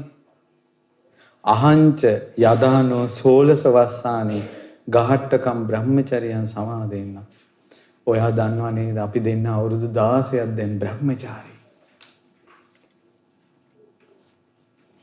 අපි අවුරුදු 16ක් අපි දෙන්න එක ගෙදර ස්වාමියයි බිරිඳයි විදියට ඉද්දි අපි බඹසර රැක්කා. අපි දෙන්න දෙතැනක නිදාගත්තේ. ස්වාමියයි බිරිඳයි විදියට ඉඳලා අවුරුදු 16ක් බ්‍රහ්මචාරී වෙලා හිටපු මම මොකට නම් වෙන මිනිස්සෙක් කියන්නද? ඒ නිසා තස්මාතිය තුං ගාපති කාලමකාසී. ඒ නිසා ඔය හිතා මැරෙන්න එපා. ඔයා මේ බර කරට ගන්න එපා. ඔයා අපේක්ෂාවක් නැතුව මැරෙන්න. ඒකයි. දැන් මිනිස්සයාට තේරුනොත් එහෙම බිරිඳ කාම ආසාව වැඩි කෙනෙක් කියලා. ආසාව වැඩි කාමයට පෙරේත ස්ත්‍රියක් කියලා ස්වාමියා දැනගත්තොත් ස්වාමියාගේ හිතේ සාංකාව සැකී උපදිනවා. මේ කාන්තාව වෙන මිනිසෙක් එක්ක පටලැවිද කියලා. සාමාන්‍යයෙන් දරුමුණු බුරෝ දැක්කට පස්සේ මම හිතනවා මේ බඹසර සමාදන් වෙන්නේ කොහොඳයි කියලා. බඹසර සමාදන් වෙන්නේ කොහොඳයි. ඊට පස්සේ වයසට යනකල්ම ආච්චිලත් එක්ක ඉන්න සීයලත් එක්ක ඉන්න පුරුදු වෙන්න හොඳ නැහැ. ඒ අය වැඩි හිටියෝ. ගෞරවයෙන් ඉන්න ඕන. මා මේ දන්නා කරුණක් කියන්නේ. හලාවත පැත්තේ ඔය 100 කෙනෙක් හිටියා. ඒ 100 ආච්චිට හරි පෙරේතය අවුරුදු 75යි. ඉතින් මැරෙන කල් මේ ආච්චි ගැන පෙරේත කමෙන් හිටි. මැරුණා මැරිලා කාම ප්‍රේතෙක් වෙලා රැයට ඇවිල්ලා ආච්චිත් එක්ක ඉන්නවා. ඉතින් ගෙදර මිනිසුන්ට දැනුණා මොකක් හරි වෙනසක් තියෙනවා කියලා. ආච්චි කාට කියන්නේ ලැජ්ජයිනේ. ඊට පස්සේ ගෙදර අය කල්පනා කළා මේ අම්මට මොකක් හරි ප්‍රශ්නයක් අපි මොකක් හරි දේවාලයකට හරි ගෙනියමු කියලා. රෑ කතා වුණා. උදේ බලනකොට අම්මා මැරිලා. අර සීයා රෑ බෙල්ල මිරිකලා. කොහොමද මම ওই විස්තරي දන්නේ? දවසක් මං අසපුවක ඉන්නකොට මේ අවුරුදු 18ක ඉලන්දාරියෙක් දාඩිය දාගෙන මූණ කළු කරගෙන ආවා. ඇයි මොකද පුතේ කියලා ඇහුවා. අනේ මාව බේරගන්න. මං ඇහුවා මං හරි ජරා වැඩ කරන මිනිස්සෙක්. මම මොකද කියලා. මං ළඟ ගෙවල් වල ගෑනුන් ඉන්න ගෙවල් වලට පයින් එකෙක් කිව්වා. මම බැලුවා මේ අවුරුදු 18 මේ පොඩි මොනවද මේ කරන්නේ? ඊට පස්සේ මට හැදෙන්න හිටකෝ මට හැදෙන්න දෙන්න මට උදව් කරන්න ස්වාමීන් වහන්සේ කියලා. මිනිස්සෙක් හැදෙනවා නම් ඒ වගේ සතුටක් අපිට නැහැ. ඉන්න අසුචි වලින් මිනිස්සෙක් ගොඩ එනවා නම් ඒ වගේ සතුටක් අපිට නැහැ. මම කියනවා ඔබ මෙහි ඉඳලා බුදුන් ඇදගෙන හිටපන්. ඊට පස්සේ දවසක් රෑ මට ගෙදර යන්න ඕන. මම බැලුවා යකෝ මේ රෑ. මම කියනවා බෝධීන් වහන්සේ ළඟ පහනක් තියලා උඹ යන ඒරෝප් එක ඵලයක්. බෝධි ළඟ පහන තියලා මෙයා ඇවිල්ලා කිව්වා ස්වාමීන් වහන්සේ මට යන්න බෑ මං ඉන්නවා. ඒ වෙලාවේ මට මේක දැනුනේ. පස්සේ කතා කරලා බැරි නම් 100 ඇඟ ඇතුලේ. කාම පෙරේතයිනේ ගෑනුන්ට පෙරේතයි. ඒතර කොල්ලගේ ඇඟෙන් යැපෙන්නේ යා. වටේ පිටේ දැන් ආසාව ඇති කරන කොල්ලට ඊට පස්සේ ඊළඟට මේ කොල්ලගේ ඇඟෙන් ගිහලා අර ගෑනු කෙනාගේ ඇඟට යනවා. කැමැත්ත ඇති කරනවා. ඊට ගෙදර කට්ටිය නැති හුදකලා වෙලාවක් බලලා මේ කොල්ල යවනවා හෙට. ඊට පස්සේ ඒ දෙන්න කායිකව එකතු වෙනකොට ඒකෙන් තෘප්තිය ලබන්නේ ඇතුලේ ඉන්න කෙනා. සමහරවිට තරුණ කාලේ කොල්ලන්ගේ ඇඟවල වලට ඇවිල්ලා ওই වගේ බලවේග ඒ දරුවෝ ඇති වුණාට පස්සේ බඩේ ඉන්න දරුවෝ පව අයින් කරනවා. කනවා. පුදුම දෙයක් මේ ලෝකේ තියෙන්නේ. මොකද මේ පෙරේතකම දරු මල්ලෝ මුණුබුරෝ දැක්කට පස්සේ වයසට ගියාට පස්සේ බඹසර රකින්න ඕන. දැන් මේ රටේ බඹසර රකින්න පිරිසක් එකතු වුණා නම් කාලයක් යනකොට යාළුවා දන්නවා මේ කිරියම්මා කෙනෙක් දරුවෝ හදපු බඹසර සීල් රැකගෙන ඉන්න අම්මා ආච්චි අම්මා කෙනෙක්. ඒ වගේ අම්මලා 10 දෙනෙක් වගේ එකතු කළා අම්මාවරුන්ගේ දානයක් දෙන්න පුළුවන්. පින් සිද්ධ වෙනවා. කිරිපෝල දරුවෝ හදපු බඹසර රකින්න අම්මලා දන් දෙන්න පුළුවන්. ඒවට ගාථා පත්තිනි දෙයයන්ට ඒ ඇත්තන්ට ආරාධනා කරන්න ඕනේ. ඒ වගේ අයට ගෙදරට එන්න කියලා සුදු පිරුවට දාලා ඉඳවලා අම්මාවරුන්ට දම් බෙදනකොට පත්තිනි දෙවියෝ එතන හිට ගන්නවා. පින් අනුමෝදන් වෙන්න. ගාථා කවි කියලා කන්ලව් කරන්න ඕනේ. ඒක සත්‍යයක්. ඒ නිසා හොඳ අම්මලා වෙන්න. ලංකාවේ ඉතින් ගොඩාක් දුරට මම අඳුරන ළමයි ඉන්නවා ළමයි උපදෙස් ගන්න එනවා කතා කරන්න එනවා. ෆෝන් කඩයක් තියෙන ළමයි කිව්වා ස්වාමීනි මේ ආච්චි කෙනෙක් අවුරුදු 70ක ආච්චි කෙනෙක් කියලා පුතේ මේ ෆෝන් එක ලොක් වුණා කිව්වා. ලොකු ෆෝන් එකක්. මේ කොල්ලක් කල්පනා කරලා මුන්ද දැන් වලපය ගොඩපය මොන ලොක් එකක්ද මේ කියලා. ඊට පස්සේ ඇයි ආච්චි කිව්වා නෑ මේ මගේ වයිබර් පාවිච්චි කරද්දී තමයි මේක ලොක් වුනේ කියලා. ඊට පස්සේ මෙයා ලොක් එක ඇරලා අර ආච්චි කියව නිසා මෙයා කොල්ල වැරද්දක් වෙන්නේ නැති කරන්නේ නැත්තේ. වයිබර් එකට ගිහිල්ලා ඒ වයිබර් එකේ සම්පූර්ණ තියෙන ආච්චිගේ නිර්වත් ෆොටෝ වයිබර් වලින් කාටද යවනවා. මේවා මානසික අසහන. පෙරේතකම්. කය බිඳලා මරණය මැත්තේ කොහෙද යන්නේ? මට වැඩිය දෙමෙතින් නම් ගොඩක් වැඩි හිටියයි. මට වැඩි ඔයාලට සමාජය ගැන තේරෙනවා. ඉස්සර දරුවෝ 10 12 හදාගෙන ඉඳපු අම්මලා හිටියා. කවදාවත් ඒ අම්මලා මිනිස්සයාගේ ඇඟවත් දැකලා නැහැ. ඒ මිනිස්සේ අම්මගේ ඇඟවත් දැකලා නැහැ. ඒ මිනිස්සු කුඹුරේ වත්තු පිටේ වැඩ කළා, දරුවෝ හැදුවා, ආපහු වැඩ මේවට ගියා. මේ මිනිස්සු පෙරේත නැහැ. දැන් මොකද්ද මේ ආපු පෙරේතකම? මේ බටහිර ලෝකේ සම්පූර්ණයෙන්ම ඒවා වෙලා ගත්තා. මේ මිනිස්සු බොන හැටි පෙරේතයෝ වගේ. බීලා නා ගන්නවා. ඔහොමත් බීම නවත්තිනවද? ඒ මිනිසුන්ගේ හිත මානසික නෑ. මානසික නෑ. හිත වෙනස් වෙලා තියෙන්නේ. අනේ මේ බණපද අහන අහිංසක මිනිසුන්ට පුළුවන් නම් මේ ගුණධර්ම දිනු කරගන්න ලස්සන පිරිසක් බිහි බුදුරජාණන් වහන්සේගේ ශ්‍රාවකයෝ. මහාන වෙන්නත් බැරි වෙච්ච එකේ පැවිදි ජීවිතේ සම්පූර්ණ බඹසරත් එක්ක තියෙන්නේ. මහාන වෙන්නත් බැරි වෙච්ච එකේ දරුමල්ලු හදලා ගොඩාක් අවුරුදු 30 40ක් ගියේ එකේ අඩුම තරමේ අවසාන කාලේ බ්‍රහ්මචාරී වුණා. මැරෙන මිනිස්සුන්ට සිතිවිල්ලක්වත් එන්නේ නැහැ. මේ මොන්දලා ආයෙ කසාද කරගනී කියලා. ඇයි එන්නේ නැත්තේ? දන්නවා එච්චර පෙරිතකමක් මේ ගෑනුන්ට නැහැ කියලා. මෙහෙම මේක දෙපැත්තටම කල්පනා කරන්න ඕන. බිරිඳත් එහි ස්වාමියාත් එහි. භවසර කියන උතුම් ගුණي කෙනෙක් විවාහ වෙන්න කලින් කොල්ලෙක් කෙල්ලෙක් බ්‍රහ්මචාරී වෙනවා නම් සොඳුරුයි.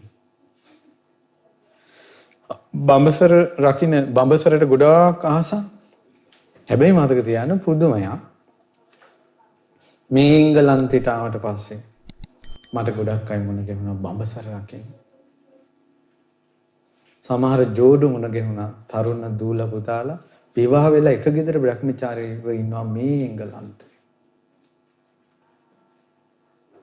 මේ ධර්මයේ මැරිලා නැහැ, වෙනසිලා නැහැ. ගුණධර්ම වඩන අය මෙහි ඉන්නවා.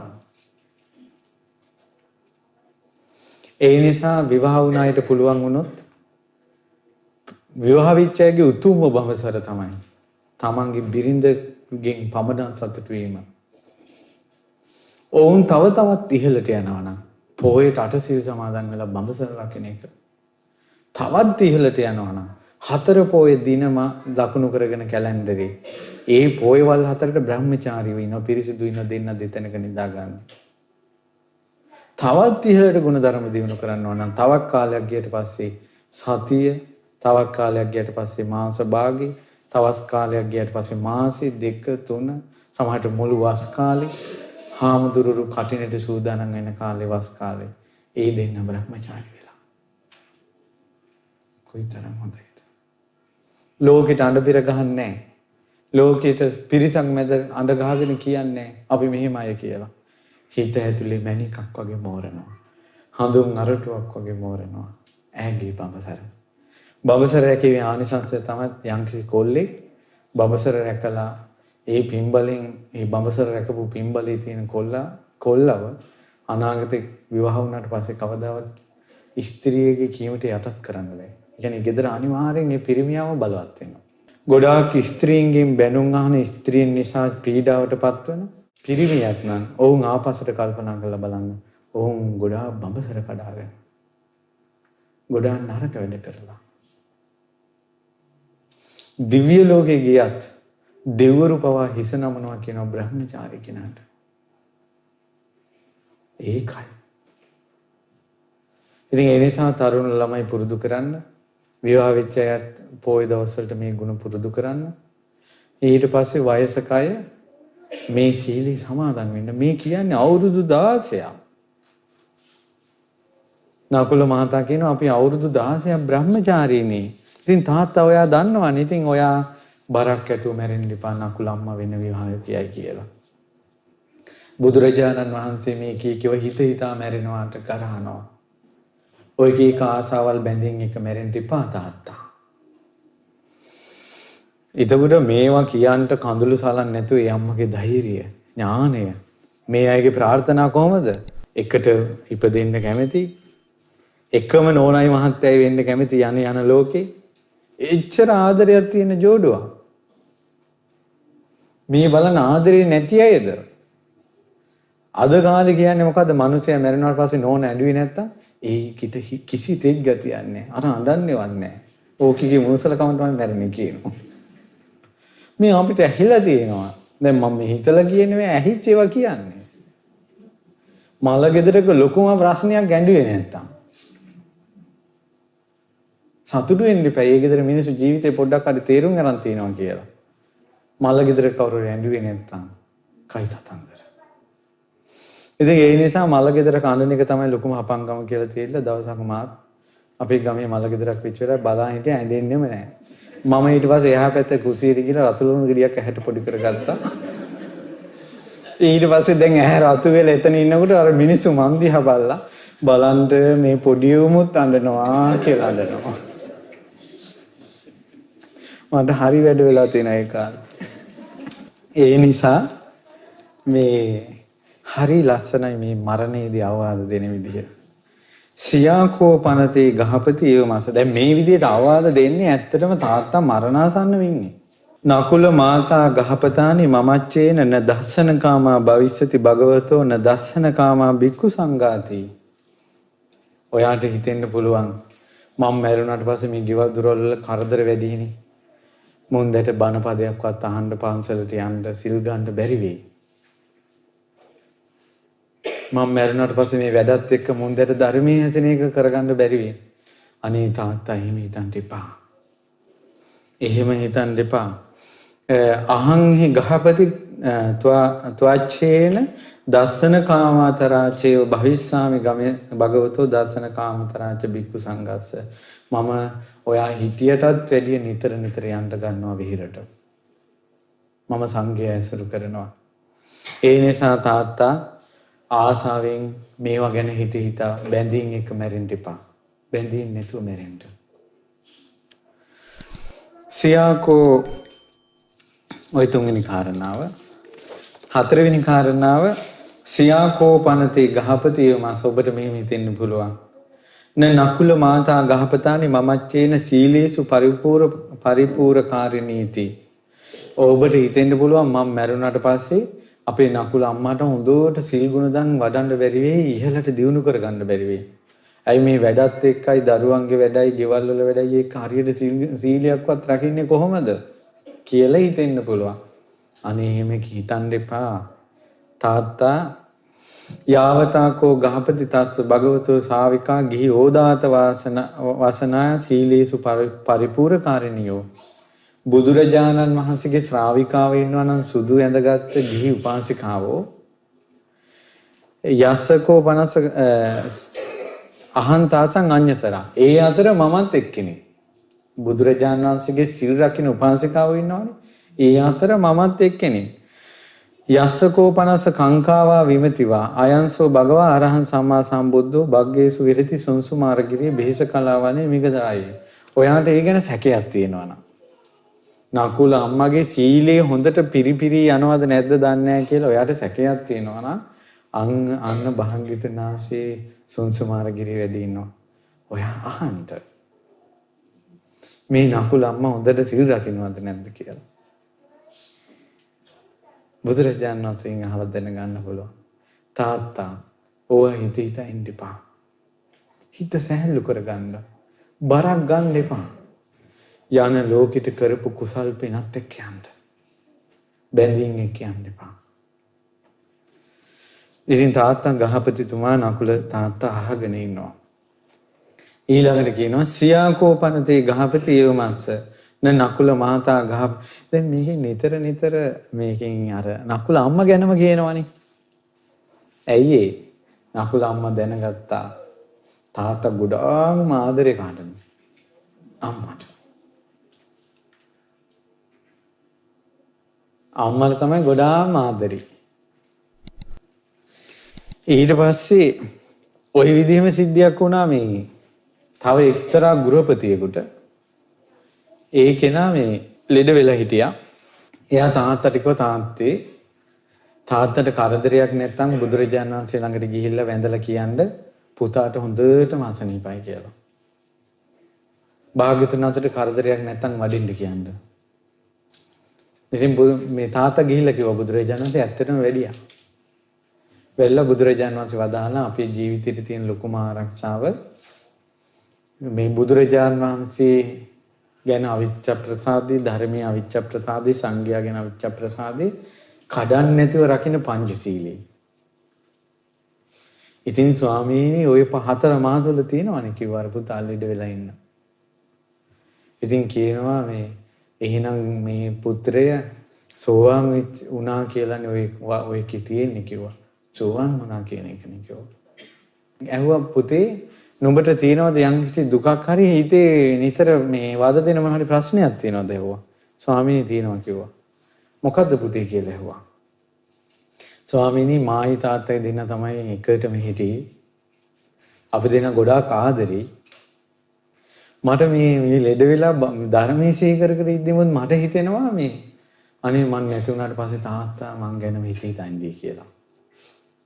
තාත්තා ළඟ ඉඳලා කිව්වා පුතේ ඕවා හිත ඉන්න එපා. මම යසට ඉන්නව නෙමෙයි.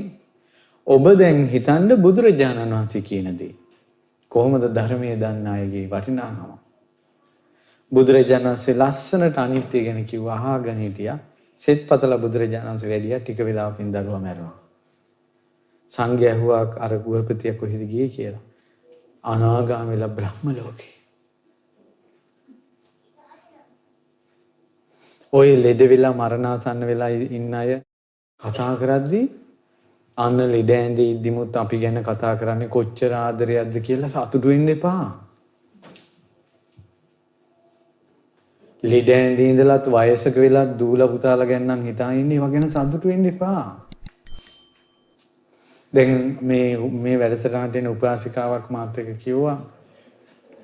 එයාගේ තාත්තා මොනබුරා වෙන රටකට ගියා කියලා දැන් තාත්තා අර මොනබුරා ගැනම කියා හිතා ඉන්නවා. දැන් තාත්තාට ෂොක් වෙලා වගේ. ඉතින් මට නම් තාත්තා ගැනත් බයයි මොනබුරා ගැනත් බයයි. ඒ තාත්තා ඕකම හිතා මැරුණොත් එනවා. ඉතින් ආය බන්ධනෙන් ආවට පස්සේ ඉන්න රට අදාළ නැහැ.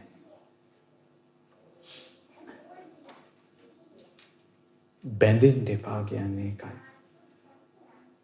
මේ බලන්න ධර්මයේ දන්න අයගේ ප්‍රාර්ථනාව තියෙනවා යන ලෝකෙක එකතු වෙන්න ඕන කියලා. මරණයේදී ඒව දාන්නේ නැහැ ඔළුවට. හරි භයානකයි. තාත්තා ලෙඩ ඇඳේ ඉඳින් හුස්ම දෙනවා. දුව ඇවිල්ලා අඬ කිව්වා තාත්තේ යන්න එපා. අනේ මගේ රත්තරන් තාත්තේ යන්න එපා යන්න එපා යන්න එපා. දැන් මේ උනට දුවට තේරෙනවා තාත්තා දැන් මැරෙනවා කියලා. දුව කිව්වා ඔයා කොයි ලෝකෙ ගියත් මගේ දරුවෙක් වෙලා හරි උපදින්න තාත්තා කියලා ඇඬුවා. ඕක තමයි තාත්තට ඇහුනේ. මැරුණා. තාත්තා ඉපදුනේ රීරියකෙක් වෙලා. රීරියකා කියන්නේ ඔහුගේ ආහාරයේ ලේ. ඔහු මෙහෙම කෙනෙක්. ස්පොන්ජ් එකක් අරගෙන වතුර තියෙන තැනට තිබ්බාට පස්සේ මොකද වෙන්නේ? වතුර ටික උරනවා. ඒ යක්ෂයාගේ ස්වභාවය තමයි යම්කිසි මිනිස්සෙක් වැළඳ ගත්තට පස්සේ ඒ මිනිස්සගේ ලේ ටික ඔහුට උරනවා.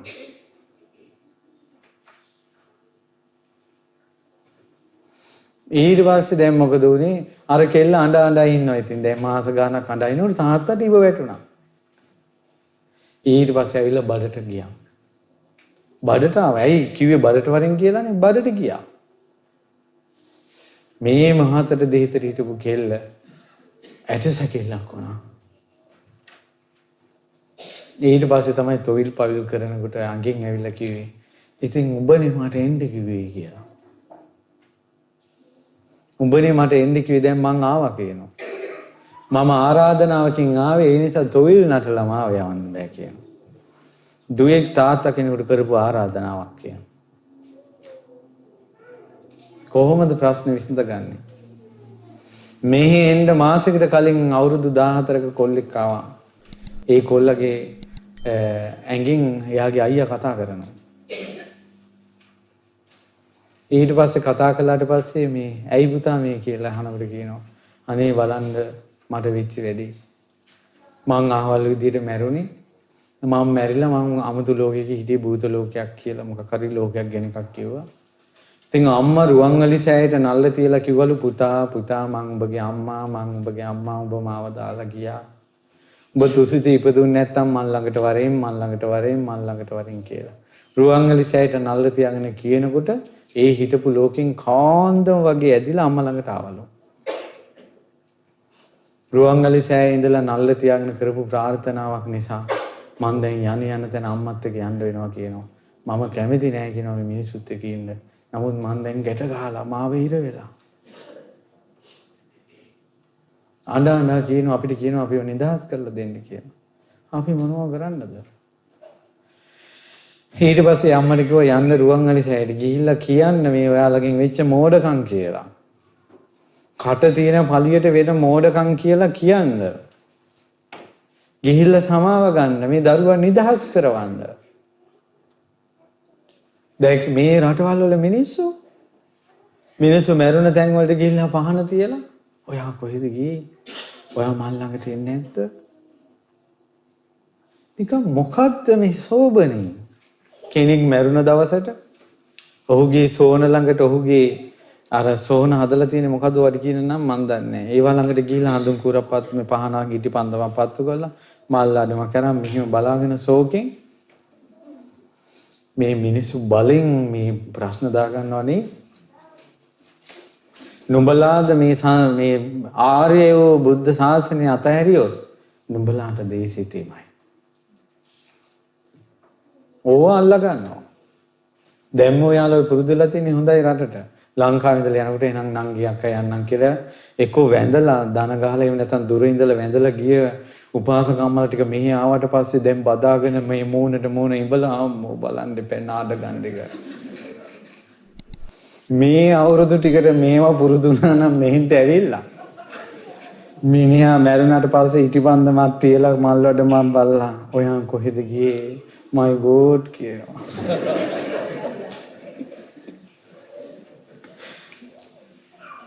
ඉතින් නුඹලා බේරා ගැනීම පිණිසයි මම මේ කියන්නේ. ආගෙන ප්‍රශ්න. පැහැදිලි නේද? කියන දේ මැරෙන්න කලින් කියන්න ඕන. දැන් මේ අම්මා කියන්නේ. කියලා ඒවා විසඳගෙන තියාගන්න ඕන. කියනවා මෙහෙමත් හිතන්න එපා කියනවා. නකුල මාතා ගහපතානි ලාභීනි අජ්ජතං චේතෝස් නකුල මාතා ගහපතානි ලාභීනි අජ්ජතං චේතෝ සමතා. ඔයා මේවා හිතන්න එපා. අනේ මම මැරුණාට පස්සේ අපේ උන්දට බණක් භාවනාවක් කරගන්න බැරි වෙයි. ඇයි දැන් මිනිස්සෙක් නැහැ. දරුවන්ගේ වැඩයි ඔක්කොම වැඩේ බණක් භාවනාවක් කරගන්න බැරි වෙයි කියලා හිතන්න එපා. ඔයා ගිහිල්ලා අහන්න සංසුමාර ගිරේ මගේ බුදුරජාණන් වහන්සේ වැඩ ඉන්නවා. බුදුරජාණන් වහන්සේගේ ශාසනයේ ගිහි උපාසිකාවෝ භාවනා කරලා හිත එකඟ කරගෙන ඉන්න උපාසිකාවෝ ඉන්නවා නම් නකුල මාතාවත් ඒ අතර කෙනෙක් කියලා බුදුරජාණන් වහන්සේ කියයි.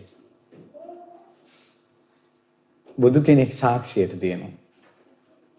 ඒ නිසා ඔයා මේ එක එකව හිතා මැරිලා හිතට බරක් ගන්න එපා තාත්තා. ඔයා සැහැල්ලු වෙන්න. ඔයා හැම දෙයක්ම අතහැරපු හිතෙන් මැරෙන්න. හරි ලස්සනයි මේවත් වෙනවා ඇති පින්වත්නි. මේ වෙනවා ඇති. මම නම් හිතන්නේ මේ දැන් මොකද මම මේ මිනිසුත් එක්ක කතා කරලා මේ දහම් චාරිකාවේ යන ගමනේ ලබන්න තියෙන අත්දැකීම් එක දවසින් දවස ප්‍රත්‍යක්ෂ වෙනවා. ගුණධර්ම මත මිනිස්සු ඉන්නවා. මේ ලෝකේ ගුණධර්ම අතහැරපු අය නැහැ. මිනිස්සුන්ගේ මොන හරි ගුණධර්ම තියෙනවා. ස්වාමියා මැරෙනකොට ස්වාමියාගේ පරලෝක ගාමනට බාධා නොකර හොඳට ධර්මයේ හිත පිහිටවන උපාසිකාවෝ ඉන්නවා. බිරිඳගේ මරණයේදී ඈට ධර්මයේ කියලා දීලා ඒ ඈ සුගතියකට යවන ස්වාමිවරු ඉන්නවා. මේ ලෝකේ ධර්මයෙන් අතුරුදහන් වෙලා නැහැ. සියාකෝ පනතේ ගහපති යෝමංස නකුල මාතා ගහපතානි මාස ධම්ම විනී යෝගහදප්පත්තා පතිගහදප්පත්තා. ඒ කියන්නේ මේ ධර්මයේ ඇතුළට ගියා ප්‍රතිසාර මේ මම මැරුණාට පස්සේ නකුල මාතාවට මාර්ගඵල අවබෝධ කරගන්න බැරි වෙයි. කියලා හිතලා හිතන්න එපා කියනවා. අනේ මේ බුදුරජාණන් වහන්සේගේ ශ්‍රාවිකාවෝ අතර මාර්ගඵල ලැබූ ශ්‍රාවිකාවෝ අතර බුදුරජාණන් වහන්සේම කියයි තාත්තේ ගිහිල්ලා අහන්න නකුල මාතා බුදුරජාණන් වහන්සේගේ ශාසනයේ මඟඵල ලැබලා ඉන්නේ කියලා. එතකොට තාත්තා මැරෙන්න වැටිලා ඉද්දින්වත් අම්මා කියලා තියනවාද තාත්තට මම මාර්ගඵල ලැබලා ඉන්නේ කියලා? මේ අම්මා අනාගාමී. මේ අම්මා අනාගාමී. දැන් තාත්තට හොයන්නත් බෑ. ඒ තාත්තා දැන් බ්‍රහ්මචාරීනේ අවුරුදු 16ක්. දැන් අනාගාමී වුණාම කාමාශාව සම්පූර්ණයෙන් හිතෙන්නේ නැති වෙනවනේ. එතකොට මේ අම්මගේ එක හිතේ වෙනස් වීම තාත්තට හොයන්න බෑ. මොකද මෙයාලා මුලින්ම බඹසර සමාදන් වෙලා. එතකොට මේ මැරෙන්න වැටිලා ඉද්දින් තාත්තා තමන්ගේ බිරිඳ අනාගාමී කියලා දන්නේ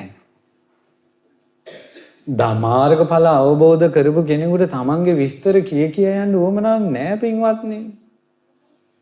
ඒක තමන්ට ලැබුණ ලාභයක්. මේ වෙලාවෙත් මේ අම්මාට ලකුණු දා ගැනීම පිණිසද මේක කියන්නේ තාත්තාගේ සුගතිය පිණිසද? තාත්තට පුංචි අපේක්ෂාවක් නොදෙන්න. ඊළඟ ප්‍රශ්නේ තමයි මේ තාත්තා අනාගාමී කෙනෙක්. හිතුර අම්මා මෙච්චර උපදෙස් දෙනවා. අම්මා දන්නවද මෙයා අනාගාමී වෙලා කියලා? පුදුම සහගතයි. පුදුම සහගතයි. දැන් අද කාලේ මම රහත් වෙලා මම ඉහළට දිනු කරලා ඉන්නේ එන්න ඔයාලා සතියක් භාවනා කරන අපි ඔයාලා සෝවාන් කරවන්න. මොනවද මේ කතා? මේ බලන්නකො සොඳුරු ජීවිත. සොඳුරු ජීවිත. ඊට පස්සේ මේ බලන්න මේ වෙන දේවල් අතකෝ නකුල පිතුනෝ ගහපතිස්ස නකුල මාතාය ගහපතිනියා ඉමිනා ඕවාදින ඕවාදී මානස්ස සෝ ආබාධෝ ඨානසෝ පටිප්පසම්බි. මේ විදිහට කිය ඉනකොට තාත්තගේ ලෙඩේ නැති වුණා.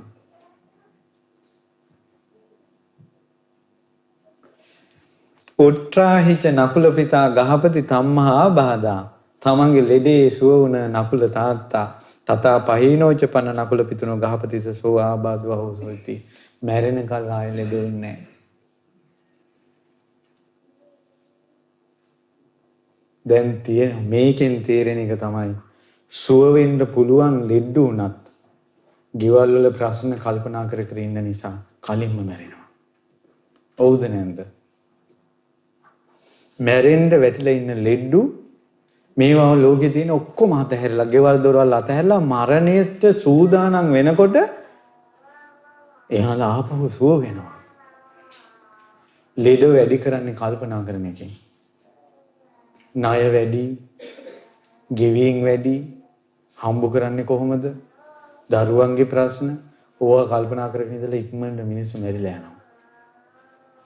ජීවත් වෙන්න පුළුවන්කම තියෙද්දි ආයුෂ තියෙද්දි ප්‍රශ්න කල්පනා කරලා ඒක මදිවට කෙනෙක් ලෙඩ වුණාට පස්සේ ගෙදර අයත් අනේ තාත්තා ලෙඩ වුණා අම්මා ලෙඩ වුණා අම්මෝ ඉස්සරට අපිට මොකක් වෙයිද කින්ද මන්ද කියලා නිකන් මේ මුස්පේන්තු කතා නිසා පණ පිටින් ඉන්නව මැරිලා යනවා. ඒ නිසා ගෙදර ලෙඩෙක් ඇති වුණාට පස්සේ ලෙඩාගේ හිත සනසවන්න ඔයා කල්පනා කරන්න එපා. ඔයා හොඳට දැන් විවේකයෙන් ඉන්න. ගෙදර කිසිම ප්‍රශ්නයක් නැහැ. අපි ඒ ටික බලා ගන්න. මේ ඉතුරු වෙච්ච සල්ලි ටිකකුත් තියෙනවා. පොඩි වෙනස්වලට ය아가න්නත් බැරියයි. ගෙදර කිසිම ප්‍රශ්නයක් නැහැ. ඔයා විවේක වෙන්න ඕන. ඔයා මෙතෙක් කරපු කුසල් සිහි කර ගන්න ඕන. තාත්තා මේ හිටියා මේ මිනිස්සු මැරිලා යනවා. ඒ නිසා අපේ මරණය කියන එක තාත්තා මරණයට ලොකු ලෙඩ පොඩි ලෙඩ කියලා තියෙනවද මරණයට? ලොකු ලෙඩ පොඩි ලෙඩ කියලා නැහැ මරණයට. ඒ නිසා තාත්තා අපේ ජීවිතය අස්තිරයි. අම්මේ අපේ ජීවිතය අස්තිරයි. මං නම් බය නැතුව කියනවා. අපේ අම්මට ලොකු අසනීප හැදුනේ. ඉතින් මං අම්මට ඒ වෙලාවේ කිව්වා අම්මා ජීවිතය අනිත්‍යයි. ඒ නිසා මේවා අම්මා හැමදේම අත්හරින්න ඕන. ඊට පස්සේ මට මතකයි අම්මට ළඟදී මං එහෙම කියපු වෙලාවේ අම්මා කිව්වා මම මේ කුලී වලට ගිහිල්ලා එකතු කරපු සල්ලි ටිකක් තියෙනවා හඳුරන්නේ අඟුලිමාල සෑයට දෙන්නම් කියලා. මම අම්මට අම්මා ළඟදී මැරෙනවා කියලා කියපු ගමන් අම්මා කිව්වේ ඒක. උන්දගෙනලා ඒක පූජා කළා. දැන් උන්ද හොඳට ඉන්නවා. මරණය සිහි කරන අතාරින්න. දැන් ඇයට රකින්න දෙයක් නැහැ. ඇ හැම දෙයක්ම අත්හැරලා. ඒ විදිහට පුහුණු වෙන්න. හිත මුලා වෙන අවස්ථා තියෙන. ඒකට ආයෙ සිහි කරන්න ඕන. දියුණු නැහැනේ. ඒ නිසා හොඳට මතක තියාගන්න මේ බලන්න මරණයට වැටිලා හිටපු නකුල තාත්තා සුව වුණානේ මේ විදිහට කරුණු කියපු නිසා. අත්තරින්න මේවා කියලා. එතකොට ලෙඩෙන් නැගී හිටින්න බෑ. මේ පවුල් වල ගෙවල් වල ප්‍රශ්න ඔලුවට ගත්තට පස්සේ. හොඳට ඉන්න අයත් ලෙඩ වෙනවද නැද්ද ප්‍රශ්න කල්පනා කරනකොට ඒකයි. ඊට පස්සේ අනිත් එක ගෙවිලේ අවසානයේට මොන ප්‍රශ්නේ ආවත් අපිට එන්න තියෙන ලොකුම ප්‍රශ්නේ මොකක්ද අවසානයේට කියන්න? මරණයනේ. ඕක ඉස්සෙල්ලාම බාරගත්තොත් හොඳ නැද්ද? නේද? අවසානයේට මොකක් හරි වෙලා වෙන්න තියෙනව මරණයනේ. ඒක මුලින්ම බාරගත්තා නම් ඉවරයි. ඒ නිසා අපි හිතෙන් හදා ගන්නවා ලෙඩ වුණාට ගම මම මැරෙන්න පුළුවන්. අනිත් එක දැන් ඔයාලට වුණත් කල්පනා කරන්න කාරණයක් තමයි මරණය කියන එක ඕන වෙලාවක ඕනම කෙනෙකුට එන්න පුළුවන්. එතකොට මේව පච කියලාත් බෑනේ දැන් ලෙඩ ඇඳේ ඉන්න කෙනාට. මොකක්වත් කරන්නේ නැතුව හරියට මේ බතක්වත් උයා ගන්න බැති බවලතේ. මහත්යට කියන ඔයා කිසි දෙයකට බය වෙන්න එපා. නැති වෙච්ච ගමන් මම මේ ඔක්කොම ටික දන්න සෙල්ලම් ඔක්කොම දානවා. එදින මහත්ය දන්නවා මේකෙත් ඒකක්වත් දාගන්න බෑ කියලා. එයාගේ ඔළුව අවුල් වෙනවා ඊට පස්සේ. ඒ නිසා කාන්තාවක් වුණත් මොනවා හරි දෙයකට දක්ෂ වෙන්න. අඩුම තරමේ කොකිස් ටිකක්වත් හදන්න. ඒතර ලෙඩ ඇඳ ඉන්න කෙනාට කියන්න පුළුවන් ඔයා දන්නවනේ මම හදන කොකිස්. ඒ නිසා මම ලංකාවේ කට්ටියන්ට කොකිස් විකුණලා හරි දරුවෝ ටික හදා ගන්නවා කිව්වා මහත්තයාට හිතන ඇත්ත තමයි මේකේ කොකිස් කෑවොත් නම් ආයෙ මිනිස්සු දිගටම ගන්නවා කියලා. එතකොට මේකෙන් තේරෙන්නේ අම්මා වගකීම් යුතු කෙනෙක් වෙන්න ඕන. ඒ කියන්නේ තාත්තා නැති වුණත් පවුලේ බර ගෙනියන්න පුළුවන් කෙනෙක් වෙන්න ඕන. සිල්වත් වෙන්න ඕන. ඊළඟට තමයි මේ තාත්තලත් කල්පනා කරන්න ඕන මම මැරුණොත් නෝනට බරක් නැතුව මේ දරුවෝ ටික නඩත්තු කරගෙන යන්න ක්‍රමයක් හදන්න ඕන. ඒක ඔයාලා පොඩ්ඩක් බලන්න. පවුලේ බර ගෙනියන කෙනා අම්මා නම් පවුලේ බර ගෙනියන්නේ මේ රටවල් වලට ආවට පස්සේ සමහර වෙලාවට එක එක ප්‍රශ්න එනවා. ආවට පස්සේ පවුලේ බර සමහර වෙලාවට අම්මට ගන්න වෙනවා. ඒ වගේ වෙලාවක අම්මත් කල්පනා කරන්න ඕන මම නැති වුණොත් එහෙම මේ බර තාත්තට එන්න බෑ. තාත්තත් කල්පනා කරන්න ඕන මම නැති වුණොත් එහෙම මේ බර අම්මට එන්න බෑ කියලා එයාලට අනාගතේ යැපෙන්න ක්‍රමයක් හදලා තියන්න ඕන. එක්ක මුදලක් ඉතුරු කරලා තියෙන්න ඕන. එක්ක මොනවා හරි රක්ෂණයක් දාලා තියෙන්න ඕන. කල්පනා කරන්න. ඒක අනිත් එක මෙහෙම එකක් තියෙනවා. අපි කියන්නේ මොකක්වත් නැහැ කියලා. සුනාමි ඇවිල්ලා ගෙදර ඔක්කොම මැරිලා එක දරුවා විතරක් ඉතුරු වුණා. මේ මිනිස්සු දැන් මැරිලාද? කියන්නේ ඒ ඉතුරු වෙච්ච දරුවා දැන් ඉන්නවද නැද්ද? ඉන්නවනේ. ස්වාමියා මැරිලා බිරිඳ විතරක් ඉතුරු වුණා. ඒ මිනිස්සු මැරුණාද ඉන්නවද? ඉන්නවනේ. ඒ නිසා මේ ලෝකයේ පින්වත්නි අපි මැරුණාට පස්සේ පවුලක් කඩා වැටෙනවා කියලා එකක් නැහැ. අපි මැරුණාට පස්සේ අපේ පවුල කඩාගෙන වැටෙනවා, දරුවෝ තනි වෙනවා කියලා යමක් ඇද්ද? ඒක අපි හිතෙන් හදාගත්ත මායාවක්. සමහරවිට මේ රටට තනි පංගලමේ ආපු අය මෙතන ඉන්නවා. නන්නාඳුන රටකට තනි පංගලමේ ඇවිල්ලා දැන් යාන්තම් ජීවිතේ ගැට ගහගෙන අනුත්යකින් දෝෂයක් නැතුව හොඳට ජීවිතේ හදාගෙන ඉන්න මිනිස්සු ඉන්නවනේ. මිනිස්සුන්ගෙන් ණය වෙලා සල්ලි එකතු කරගෙන මේ රටට පැනගත්තා ඉන්නවා. දැන් අනිත් අයට අත නොපා ණයත් ගෙවාගෙන තමයි ජීවිතේ හදාගෙනත් මිනිස්සු ඉන්නවනේ. ඒ නිසා මේ මිනිස්සු මහා පාරට වැටෙනවා හිඟන්න වෙනවා කියලා එකක් නැහැ. ඒ නිසා ඇත්තටම තමන්ගේ මරණයේදී පවුල ගැන හිතන්න දෙයක් නැහැ. ඒ මිනිස්සු කොහොම හරි ජීවත් වෙනවා. දැන් ඔයාලා සත්පුරුෂ ඇසුරකට වැටිලා. ඒ වැටිලා අපි කියමුකෝ ඔයාලගෙන් එක්කෙනෙක් මැරුණා. ඊට පස්සේ මේ අනිත් මිනිස්සු එයාව එහෙම තනි කරලා හිඟමනට යනකල් මිනිස්සු බලා ඉන්නේ නැහැ. අපේ මිනිස්සුන්ගේ තවම කරුණාව මෛත්‍රිය දන් දීම තියෙනවා. දැන් අර ළඟදීන් ටීවී එකෙන් පෙන්ලා තිනවා දුප්පත් ගෙදරක මේ ගෙදරක් ගැන. පහුවදා වෙනකොට මිනිස්සු 10 15 දෙනෙක් ඒ ගෙදර හදන්න ඉදිරිපත් වෙනවා. අපේ මිනිස්සුන්ට උනේ අපේ මිනිස්සු හොරුන්ගෙන් බැට කෑවා. ඒ නිසා මිනිස්සුන්ගේ දාන චිත්ත ඉදිරියට හොරුන්ගේ ප්‍රහාරේ වදිනවා. යම් මිනිසෙකුට Taman උදව් කරන්න යන කෙනාගේ අනන්‍යතාවයේ තහවුරුයි නම් ඕන තරම් වියදම් කරලා අපේ මිනිස්සු උදව් කරන්න කැමතියි. අපේ මිනිස්සු මේ කුණ ලෝභ මිනිස්සු නෑ මේ ආර්ය සිංහල ජාතිය. විශේෂයෙන් මේ විදේශ රටවල ඉන්න මිනිස්සු ගොඩක් පරිත්‍යාගශීලී. ගොඩක් ලංකාවේ ගොඩක් කටයුතු හැම වේර විහාර හැම තැනම කටයුතු වලදී අනිවාර්යෙන් විදේශීය මිනිසුන්ගේ ආධාර උපකාර මැදිහත් වීම තියෙනවානේ. ඒ නිසා එහෙම මිනිස්සු මේ හිඟමනකට වැටෙනකල් බලාගෙන ඉන්නේ නැහැ. මම මේවා කියන්නේ තමන්ගේ හිත තුළට ඒවා දාගෙන තියෙන්න ඕන. නැත්තම් හැමදාම මෝඩ අදහසක ඉන්නවා මම මැරුණොත් එහෙම මේ මිනිසුන්ට යන කලදසාව මොකද්ද කියලා. එහෙම එකක් නැහැ. ඒ මිනිස්සු ජීවත් වෙයි. මතක තියාගන්න ලෙඩක දුකක අසනීපයකදී ප්‍රශ්න කල්පනා කිරීම කියන්නේ ලෙඩේ වැඩි වෙනවා. ලෙඩ පිළිකාවක් ලෙඩක් වුණත් එහෙම තමයි. පිළිකාවක් හැදිච්ච ගමන් එයා මානසික වැටිලා මේ ලෝකේ තියෙන එකම ලෙඩේ මට හැදිලා තියෙන්නේ. ඒ මිනිස්සයා කල්පනා කළා නම් මේ ලෙඩේ පිළිකා හැදිච්ච කී දෙනෙක් ඉන්නවද? සුව වෙන අයත් ඉන්නවා මැරෙන අයත් ඉන්නවා. ඒකට හොඳටම සමහර අය පිළිකා හැදිලා සුව වෙනවානේ. ඒ යාගේ පිනනේ. සමහර අය මැරෙනවානේ. ඒ අඩු වයසින් මැරීමනේ. අනිත් එක අපගේ මරණය මොන ආකාරයෙන් හරි සිද්ධ වෙනවද නැද්ද? මොන ආකාරයකින් හරි සිද්ධ වෙනවා. පින්වත්නි කාම ලෝකෙට බර වෙන්න එපා හිත. ධර්මයට බර වෙන්න. ඇයි මං එහෙම කිව්වේ? මගේ බුදුරජාණන් වහන්සේ උපමාවක් හදාලා. බුදුරජාණන් වහන්සේ අහනවා මහානාම ගහක් එක පැත්තකට බර වෙලා තියෙද්දි ඒ ගහ කැපුවට පස්සේ මොකද වෙන්නේ කියලා අහනවා. මොකද වෙන්නේ? කොයි පැත්තටද? චේන්සෝ එකකින් කැපුවොත් කොයි පැත්තටද වැටෙන්නේ? පොරෙන් කැපුවොත්? පීයකින් කැපුවොත්? අවුරුදු ගානක් හරි මේ බ්ලේඩ් එකකින් හරි කැපුවත් කොහෙද වැටෙන්නේ? හිත බර පැත්තට තමයි වැටෙන්නේ.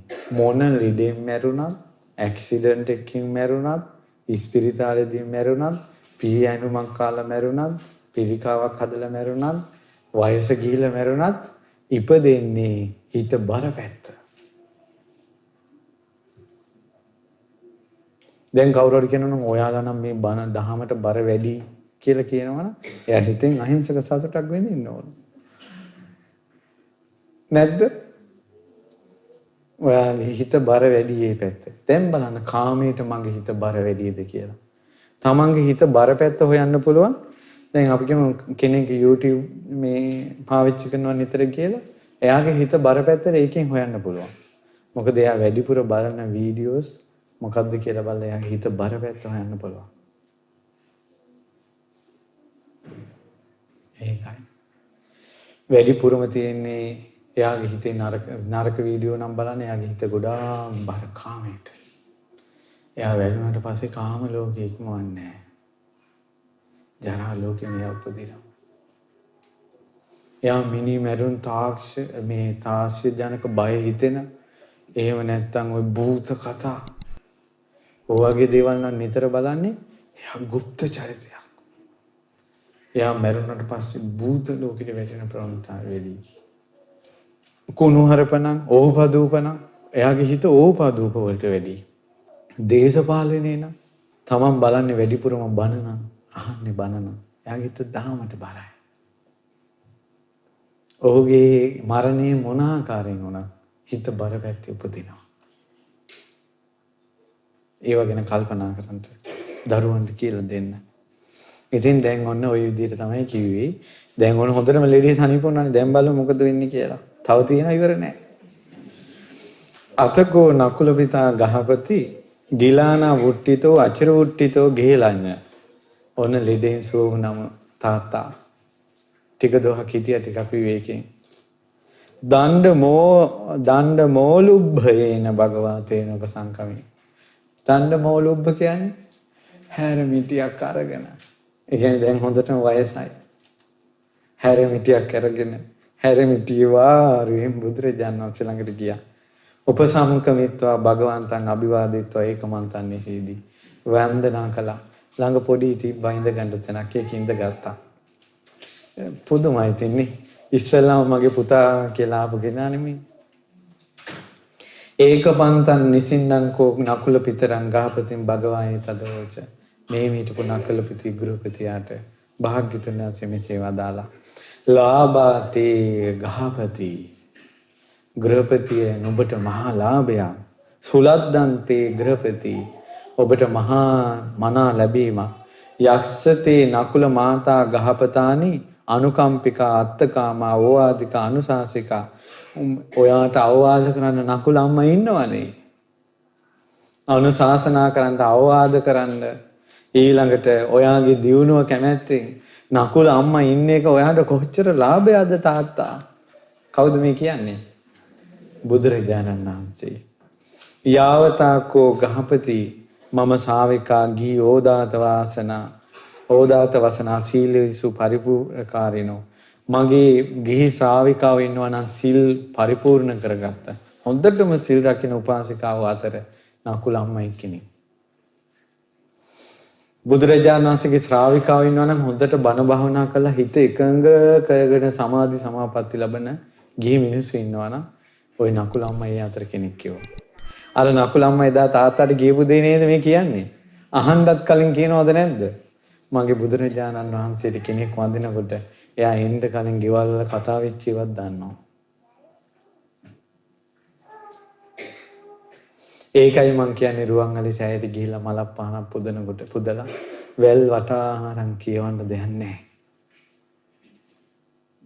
භාග්‍යතුන් වහන්සේ ළඟ පහන පත්තු කළා මල් වට්ටිය තියලා වැඳලා ඉඳ ගන්නකොටම බුදුරජාණන් වහන්සේ අපේ මුළු ජීවිත කතාවම දන්නවා. ඔව්ද නැද්ද? තමන් සාධාරණයිද අසාධාරණයිද? මගේ හිතේ තුල තියෙන ප්‍රාර්ථනාව මොකද්ද? ඒක ඉෂ්ට වෙනවද නැද්ද? එක්කම බුදුරජාණන් වහන්සේ දන්නවා. මම නම් ඒ නිසා හරි ආසයි රුවන්වැලි සෑයට ගිහිල්ලා වඳින්න. මගේ අඩුපාඩුකමත් බුදුරජාණන් වහන්සේ දකිනවා. මට තියෙන උවමනාවත් බුදුරජාණන් වහන්සේ දකිනවා. ඊළඟට මම පත් වෙලා තියෙන අපහසුතාව තියෙනවා නම් ඒවත් බුදුරජාණන් වහන්සේ දකිනවා.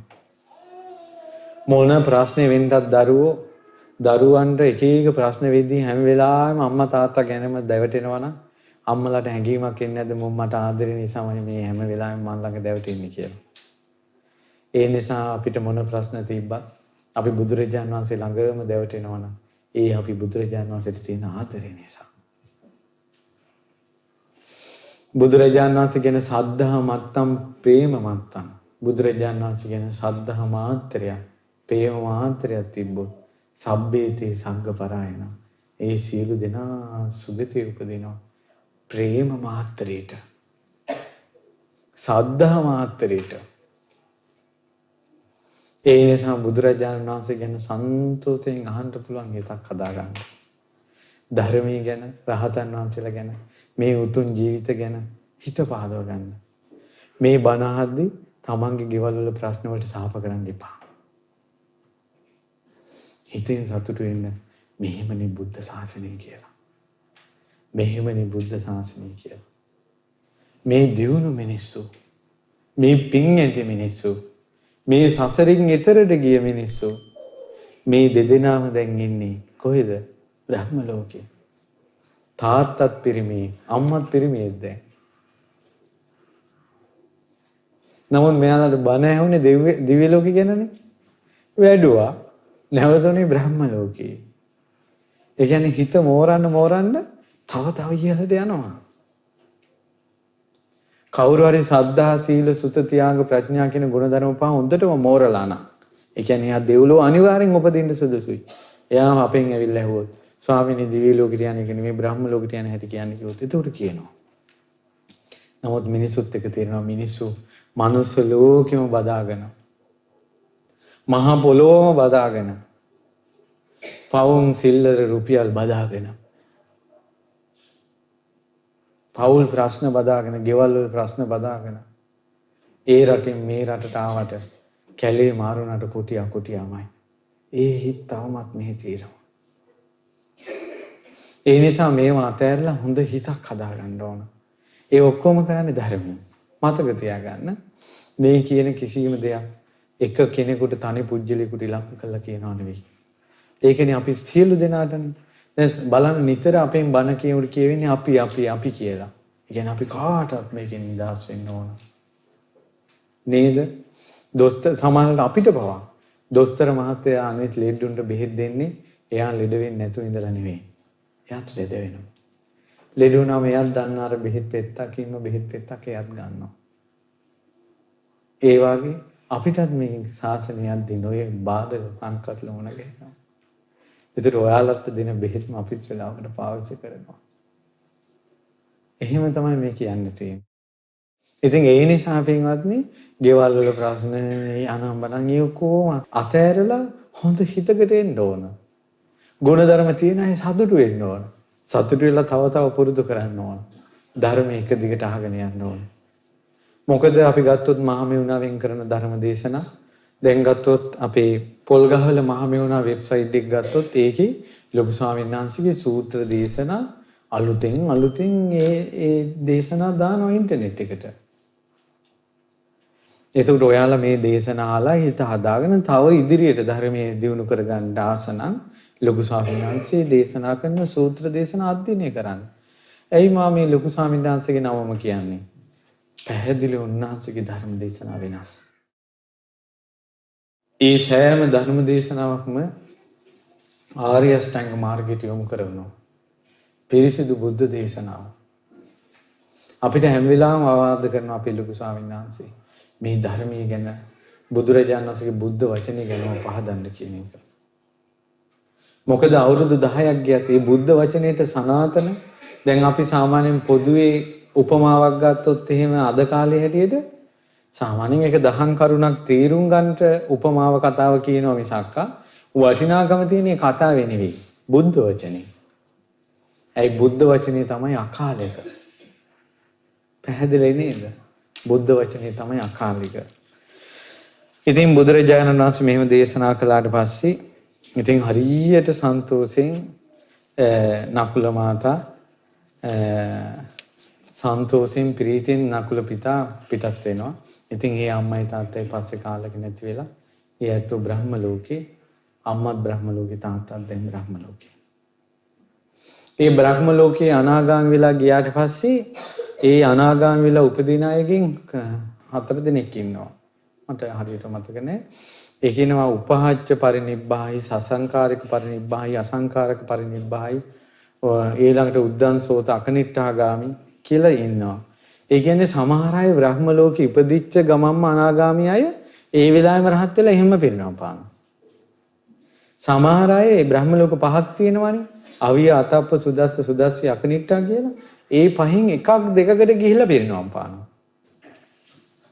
සමහර අය තව 2-3ක් ඉහළට ගිහිලා පිරිනවම් පානවා. තව සමහර අය මේ බ්‍රහ්ම ලෝකෙට ගිහිල්ලා අනිත් බ්‍රහ්මයන්ගේ ධර්ම දේශනා අහලා ඒ තුලින් රහත් වෙලා පිරිනවම් පානවා. තව බ්‍රහ්මයෝ ඉන්නවා ඒ ලෝකෙට ගිහිල්ලා කාගෙන්වත් බණ අහන්න නැතුව තමන්ම භාවනාව කරලා පුරුදු අවබෝධ කරගත්ත ධර්මයේ එහෙම පිරිනවම් පානවා. සමහර බ්‍රහ්මයෝ ඉන්නවා අනාගාමී වෙලා බ්‍රහ්ම ලෝකෙ ඉපදිලා අවිය, අතප්ප, සුදස්ස, සුදස්සි, අකනිට්ඨා කියන පහේම ආයුෂ ගෙවලා තමයි පිරිනවම් පාන්නේ. ඔයාලා දන්නවද දන්නේ නැහැ. බුදුරජාණන් වහන්සේට දවසක් හිතුණා අපේ ගෞතම බුදුරජාණන් වහන්සේට මම මේ සංසාරේ සැරිසරද්දි හැම ලෝකෙකම ඉපදිලා තියෙනවා. මම මේ සංසාරේ ගමන් කරද්දි ඉපදුච්චි නැති එකම තැන තමයි කොහෙද? සුද්ධාවාසී. අනිත් බ්‍රහ්ම ලෝකවල ඉපදිලා තියෙනවා. සුද්ධ, අවිය, අතප්ප, සුදස්ස, සුදස්සි, අකනිට්ඨා කියන පහේ ඉපදිලා නැහැ. ඇයි ඒක ඉපදෙන්නේ අනාගාමී අය විතරයි. ඒ නිසා බුදුරජාණන් වහන්සේ සුන්සුමාරගිරින් අතරදහන් වෙලා අවිය ලෝකෙ ගිහිල්ලා පහළ වුණා. අවිය ලෝකෙ ගිහිල්ලා පහළ වෙච්ච ගමන් ඒ බ්‍රහ්ම රාජවරු ඇවිල්ලා වැඳලා කිව්වා ස්වාමීනි මම විපස්සී බුදුරජාණන් වහන්සේ කාලේ අනාගාමී වෙච්ච කෙනෙක්. කියලා කණ්ඩායම. තව කණ්ඩායම සිකී වෙස්ස බුදුරජාණන් වහන්සේගේ ශාසනය. තව බුදු පිරිසක් කකුසඳ බුදුරජාණන් වහන්සේ කාලේ. තව පිරිසක් කොණගමන බුදුරජාණන් වහන්සේ කාලේ. තව පිරිසක් කාශ්‍යප බුදුරජාණන් වහන්සේ කාලේ. තව පිරිසක් ඇවිල්ලා වන්දනා කළා ස්වාමීනි මම ඔබ වහන්සේගෙන් බණ අහලා කාමරාගය නැති කරගත්තා. එහෙනම් ඒ අවිය බ්‍රහ්ම ලෝකේ කල්ප කීයක බ්‍රහ්මයෝ ඉන්නවද? කල්ප 92ක බ්‍රහ්මයෝ තාම ඉන්නවා. විපස්සී බුදුරජාණන් වහන්සේ කාලේ බණ අහලා අනාගාමී වෙච්ච අය අදටත් ඉන්නවා. ඒ කල්ප 100ක් ඇතුළත ඒ බ්‍රහ්ම ලෝක ඒකයි ඉසි සත්තම බුදුරජාණන් වහන්සේ සත්වෙනි ඉසිවරයන් කියලා කියන්නේ. නැත්නම් ඊට කලිනුත් බුදුරු පහළ වෙලා තියෙනවනේ. ඒ බ්‍රහ්ම ලෝකෙත් ඉන්නේ බුදුරු 7 දෙනෙක්ගේ ශාසනවල අය. ඊට පස්සේ බුදුරජාණන් වහන්සේ ඒ බ්‍රහ්ම රාජුරු ඔක්කොම ගෙන්නගෙන අවිය ලෝකෙන් අතප්ප ලෝකෙට ගියා. ඒ ලෝකෙත් ඉන්න බුද්ධ ශාසන 7ෙම අය. ඒ බ්‍රහ්ම රාජුරු ගෙන්නගෙන අතප්ප සුදස්ස ලෝකෙට ගියා. ওই විස්තරي තියෙන්නේ මහා පදාන සූත්‍රේ. හරි සුන්දරයි. ඒ නිසා මේ බ්‍රහ්ම ලෝකේ ඉපදුනාට පස්සේ ස්ත්‍රීන් නැහැ. අනාගාම වෙන ස්ත්‍රීනුත් ඒ ලෝකෙ උපදින්නේ පිරිමි වෙලා. ඔවුන් ආපහු මේ ලෝකෙට නොයන නිසා පිරිමි ජීවිතේම අරහත්ත්වයටපත් වෙනවා. සාම්පති බ්‍රහ්ම රාජයා කියන්නේ අනාගාමී කෙනෙක්. කාශ්‍යප බුදුරජාණන් වහන්සේ කාලේ මහාන වෙලා හිටපු සහක කියන භික්ෂුව. ගටිකාර බ්‍රහ්ම රාජයා කියලා කියන්නේ කාශ්‍යප බුදුරජාණන් වහන්සේ කාලේ අග්‍ර උපස්ථායකයා ගටිකාර උපාසකයා. දැන් ගටිකාර බ්‍රහ්ම රාජයා. ඒ වගේ. ඒ නිසා දිව්‍ය ලෝකවල තියෙන බ්‍රහ්ම ලෝකවල තියෙන සැනසෙල්ල හරි පුදුමයි. හැබැයි බ්‍රහ්ම ලෝකෙ උපදින්න නම් ඕලාරික වශයෙන් ගත්තු ධ්‍යාන 4ම වඩන්න ඕන. පළවෙනි ධ්‍යානෙ, දෙවෙනි ධ්‍යානෙ, තුන්වෙනි ධ්‍යානෙ, හතරවෙනි ධ්‍යානෙ. ඒතකොට එහෙම නැත්නම් කරුණාව චේතෝ විමුක්තියක් විදිහට මේ මෙත්තා, කරුණා, මුදිතා, උපේක්ෂා කියන බ්‍රහ්ම විහාර තුල වාසය කරන්න ඕන. එතකොට ඒ ඇත්තෝ බ්‍රහ්ම ලෝකෙ උපදිනවා. හැබැයි බ්‍රහ්ම ලෝකෙට යන්නේ පින්වත්නි මනුස්ස ස්වභාවයේ ඉක්මවලා හිත වඩන්න ඕන දිව්‍ය ස්වභාවයකට. දිව්‍ය ස්වභාවයේ ඉක්මව වඩන්න ඕන බ්‍රහ්ම ස්වභාවයකට. බ්‍රහ්ම ස්වභාවයේ ඉක්මවලා තමයි අමාමහ නිවන කරා හිත වඩන්නේ. මිනිස්සු මනුස්සකම් තුලවත් නැත්තම් ඒ මිනිසුන්ට දිව්‍ය හෝ බ්‍රහ්ම හෝ නිවනක් කෙනෙක් ඒ මිනිසුන්ට හිත ගන්න අමාරුයි. ඒකයි මුලින්ම කියන්නේ කරුණාව මෛත්‍රියෙන් හිටපල්ලා. මිනිස්සෙකුට මිනිස්සෙක් උදව් කරපල්ලා. අපි ඔක්කොම මිනිස්සු සසරේ දුක් වලින් කෙලෙස් වලින් බැට කන අය එකිනෙකාට සමාව දීපල්ලා කියලා කියන්නේ මනුස්සකම් ඇති කරගන්න. ඊට පස්සේ තමයි කියන්නේ ශ්‍රද්ධා, සීල, සුත, ත්‍යාග, ප්‍රඥා ඇති කරගන්න මේ සේක බල වලින් තමයි ඕනම දිව්‍ය ලෝකෙක උපදින්නේ කියලා. ඒ දෙව්ලෝ ඉපදෙන්න කියලා කියන්නේ දිව්‍ය අප්සරාවන්ගේ පහස ලැබලා නන්දන වනේ සතුටු වෙලා මල් වලින් ඔද තෙද වැඩිලා එහෙම සැප විඳ විඳ යන ගමනකට නෙවෙයි. ඒකාන්තයෙන් අපි දන්නා නිසා සෑම දිව්‍ය ලෝකෙකම බුදුරජාණන් වහන්සේගෙන් බණ අහපු මඟපල්ලාභී බ්‍රහ්මයෝ සිටිනවා. මේ දෙවිවරු. ඒ ඇත්තෝ පුදුම විදිහට ධර්මයේ කියනවා. මොකද අපිට අවුරුදු 2600ක් වුණාට චාතුම් මහරජික දෙවියන්ට දැන් බුදුරජාණන් වහන්සේ පිරිනවම් පාලා දවස් 52යි. තවතිසා දෙවියන්ට බුදුරජාණන් වහන්සේ පිරිනවම් පාලා දවස් 26යි. යාම දෙවියන්ට බුදුරජාණන් වහන්සේ පිරිනවම් පාලා දැන් දවස් 13යි. තුසිත දෙවියන්ට බුදුරජාණන් වහන්සේ පිරිනවම් පාලා දැන් දවස් 6ක් විතර. යාමත නිම්මාන රති දෙවියන්ට බුදුරජාණන් වහන්සේ පිරිනවම් පාලා දැන් දවසක් විතර. දවසක් දෙකක්. පරනිම්මිත වසවර්ති දෙවියන්ට බුදුරජාණන් වහන්සේ පිරිනවම් පාලා දැන් එක දවසක් වගේ. ඊයේ දවසේ ස්වභාවය අද දවස ඊයට අමතකයිද?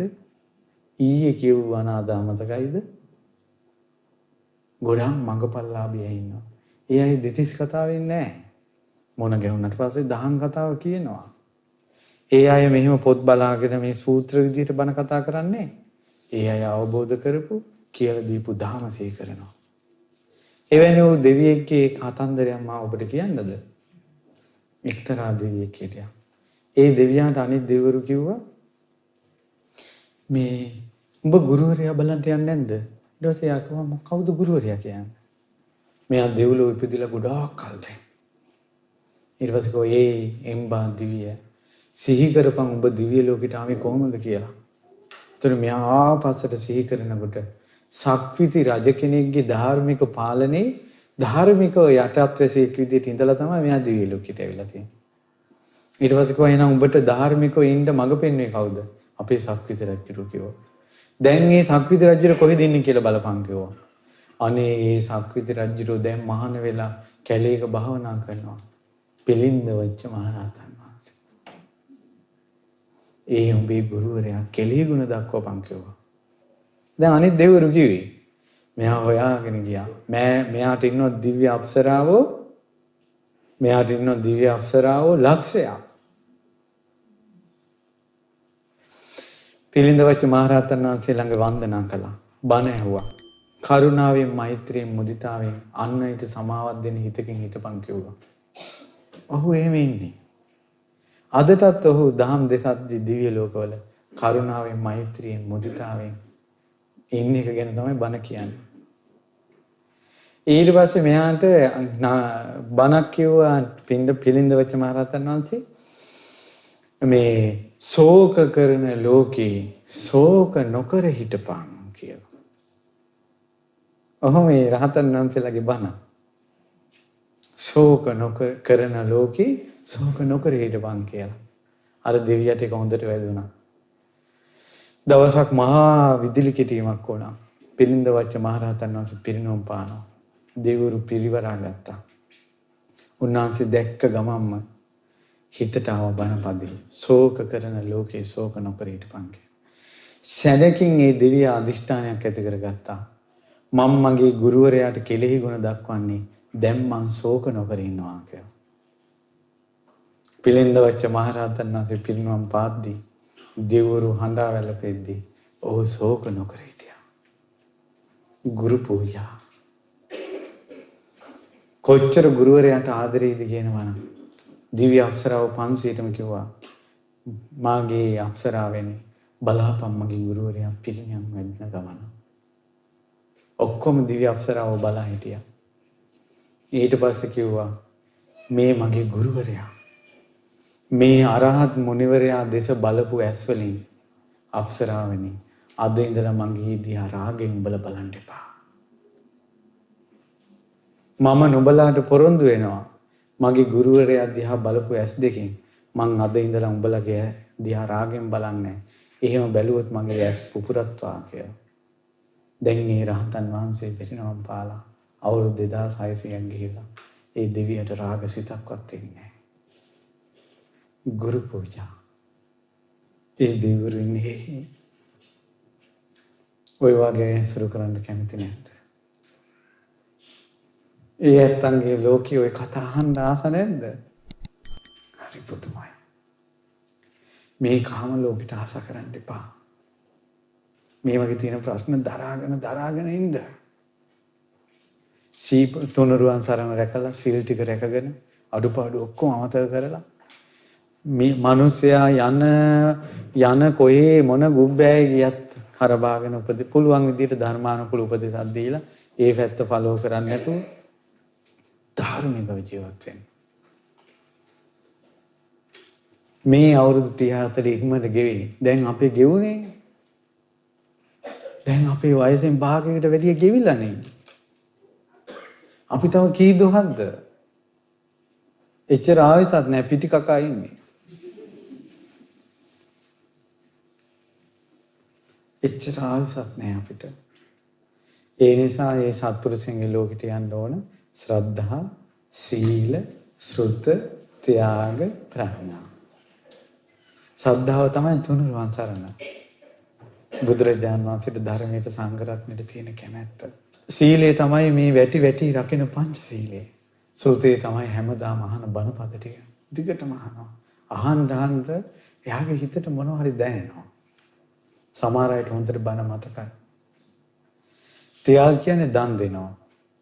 හරි කැමති දන් දෙන්න උදව් කරන්න උපකාර කරන්න. ප්‍රඥා කියලා කියන්නේ අපි මැරෙන අය අපි කොයි වෙලාවෙ කොයි මොහොතේ මැරෙයිද කියලා දන්නේ නැහැ. ඊළඟට එක එක ලෝක වලින් ආපු මිනිස්සු ඉන්නේ. එක එක ලෝක වලින් ආපු මිනිස්සුන්ගේ එක එක චරිත ස්වභාව. මිනිස්සුන්ගේ බුදුරජාණන් වහන්සේ මිනිස්සු වර්ග කළා තියෙනවා. ඒක බුදුරජාණන් වහන්සේගේ සත්තානං නානාදි මුත්තිකතං යථාභූතං පජානාති කියලා දසබල ඥානයක් තියෙනවා. ඒතර බුදුරජාණන් වහන්සේ පුජ්‍යලිය වෙනස් කරනවා. අපිට දැක්කම තේරෙන්නේ මිනිස්සු කෝටි 700ක් නම් චරිත කෝටි 700ක්. හැබැයි බුදුරජාණන් වහන්සේට වෙන් කරන්න පුළුවන්. බුදුරජාණන් වහන්සේ වදාලා පින්වත් මහණිය අඹ ගෙඩි තියෙනවා උඩ කොළ පාටයි ඇතුළේ ඉදිලා. අඹ ගෙඩි තියෙනවා උඩ කහ පාටයි ඇතුළේ ඉදිලා නැහැ.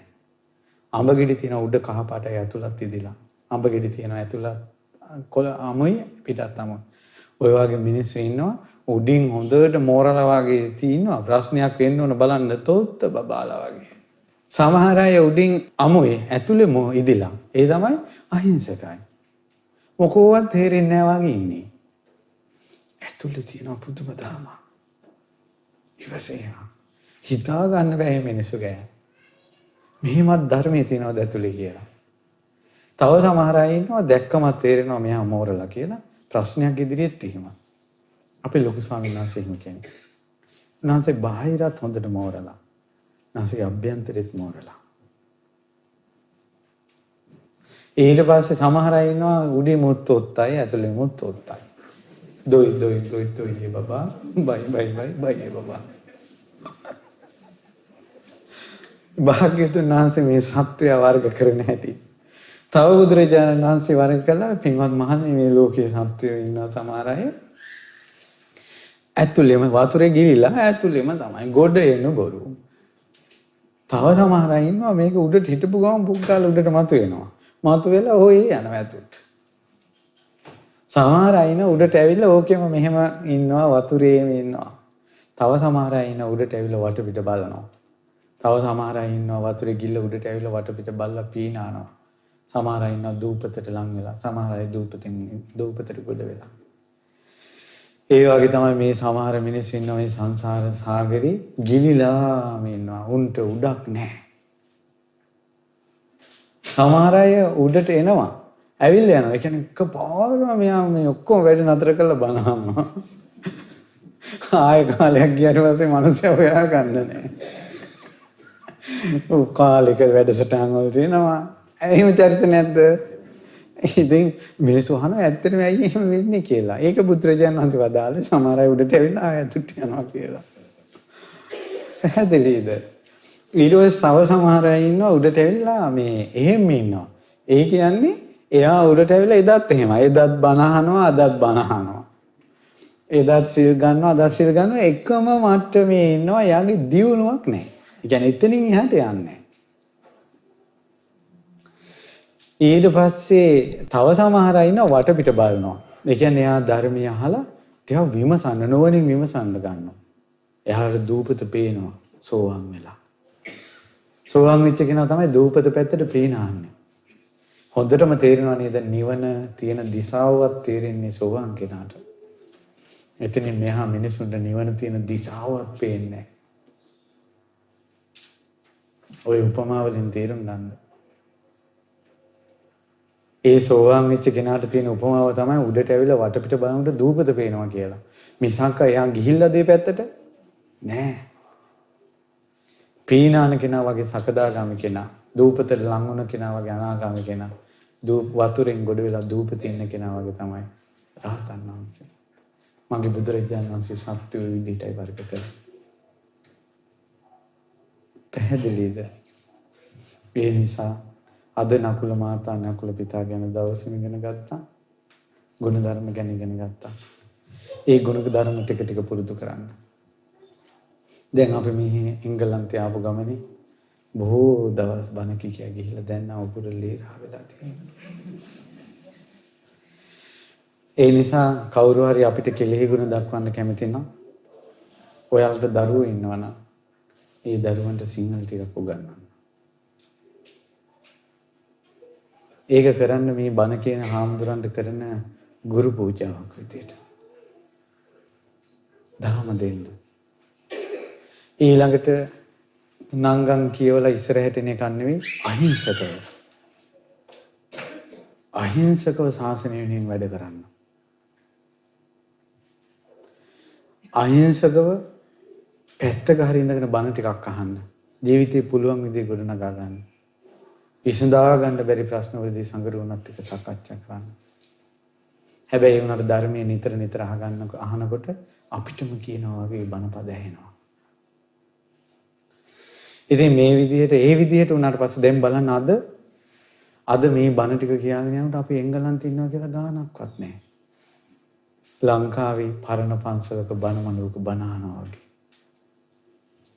ධර්මය අපි ළඟ තියෙනවා නම් අපි බුදුරජාණන් වහන්සේගෙන් ඈත් වෙලා නැහැ. මේකෙන් එළියට ගිහිල්ලා අර ගොඩනැගිලි ටිකයි සුද්ධ විදකිනු තමයි අපිට මතක් වෙන්නේ. අපි මේ එංගලන්තේ කියලා. නේද? ඒ නිසා ඒ විදිහට තේරුම් ගන්න. ඔබ සද්ධාවෙන් වැඩිත්වා, සීලෙන් වැඩිත්වා, දහම් දැරීමෙන් වැඩිත්වා, ත්‍යාගයෙන් වැඩිත්වා, ප්‍රඥාවෙන් වැඩිත්වා, මෝරපු හිතක් ධර්මයේ තුලින් හදා ගන්න ලැබේවා. අපි කාටත් ගෞතම බුදුසසුනේ පිහිට ලැබේවා. සාදු සාදු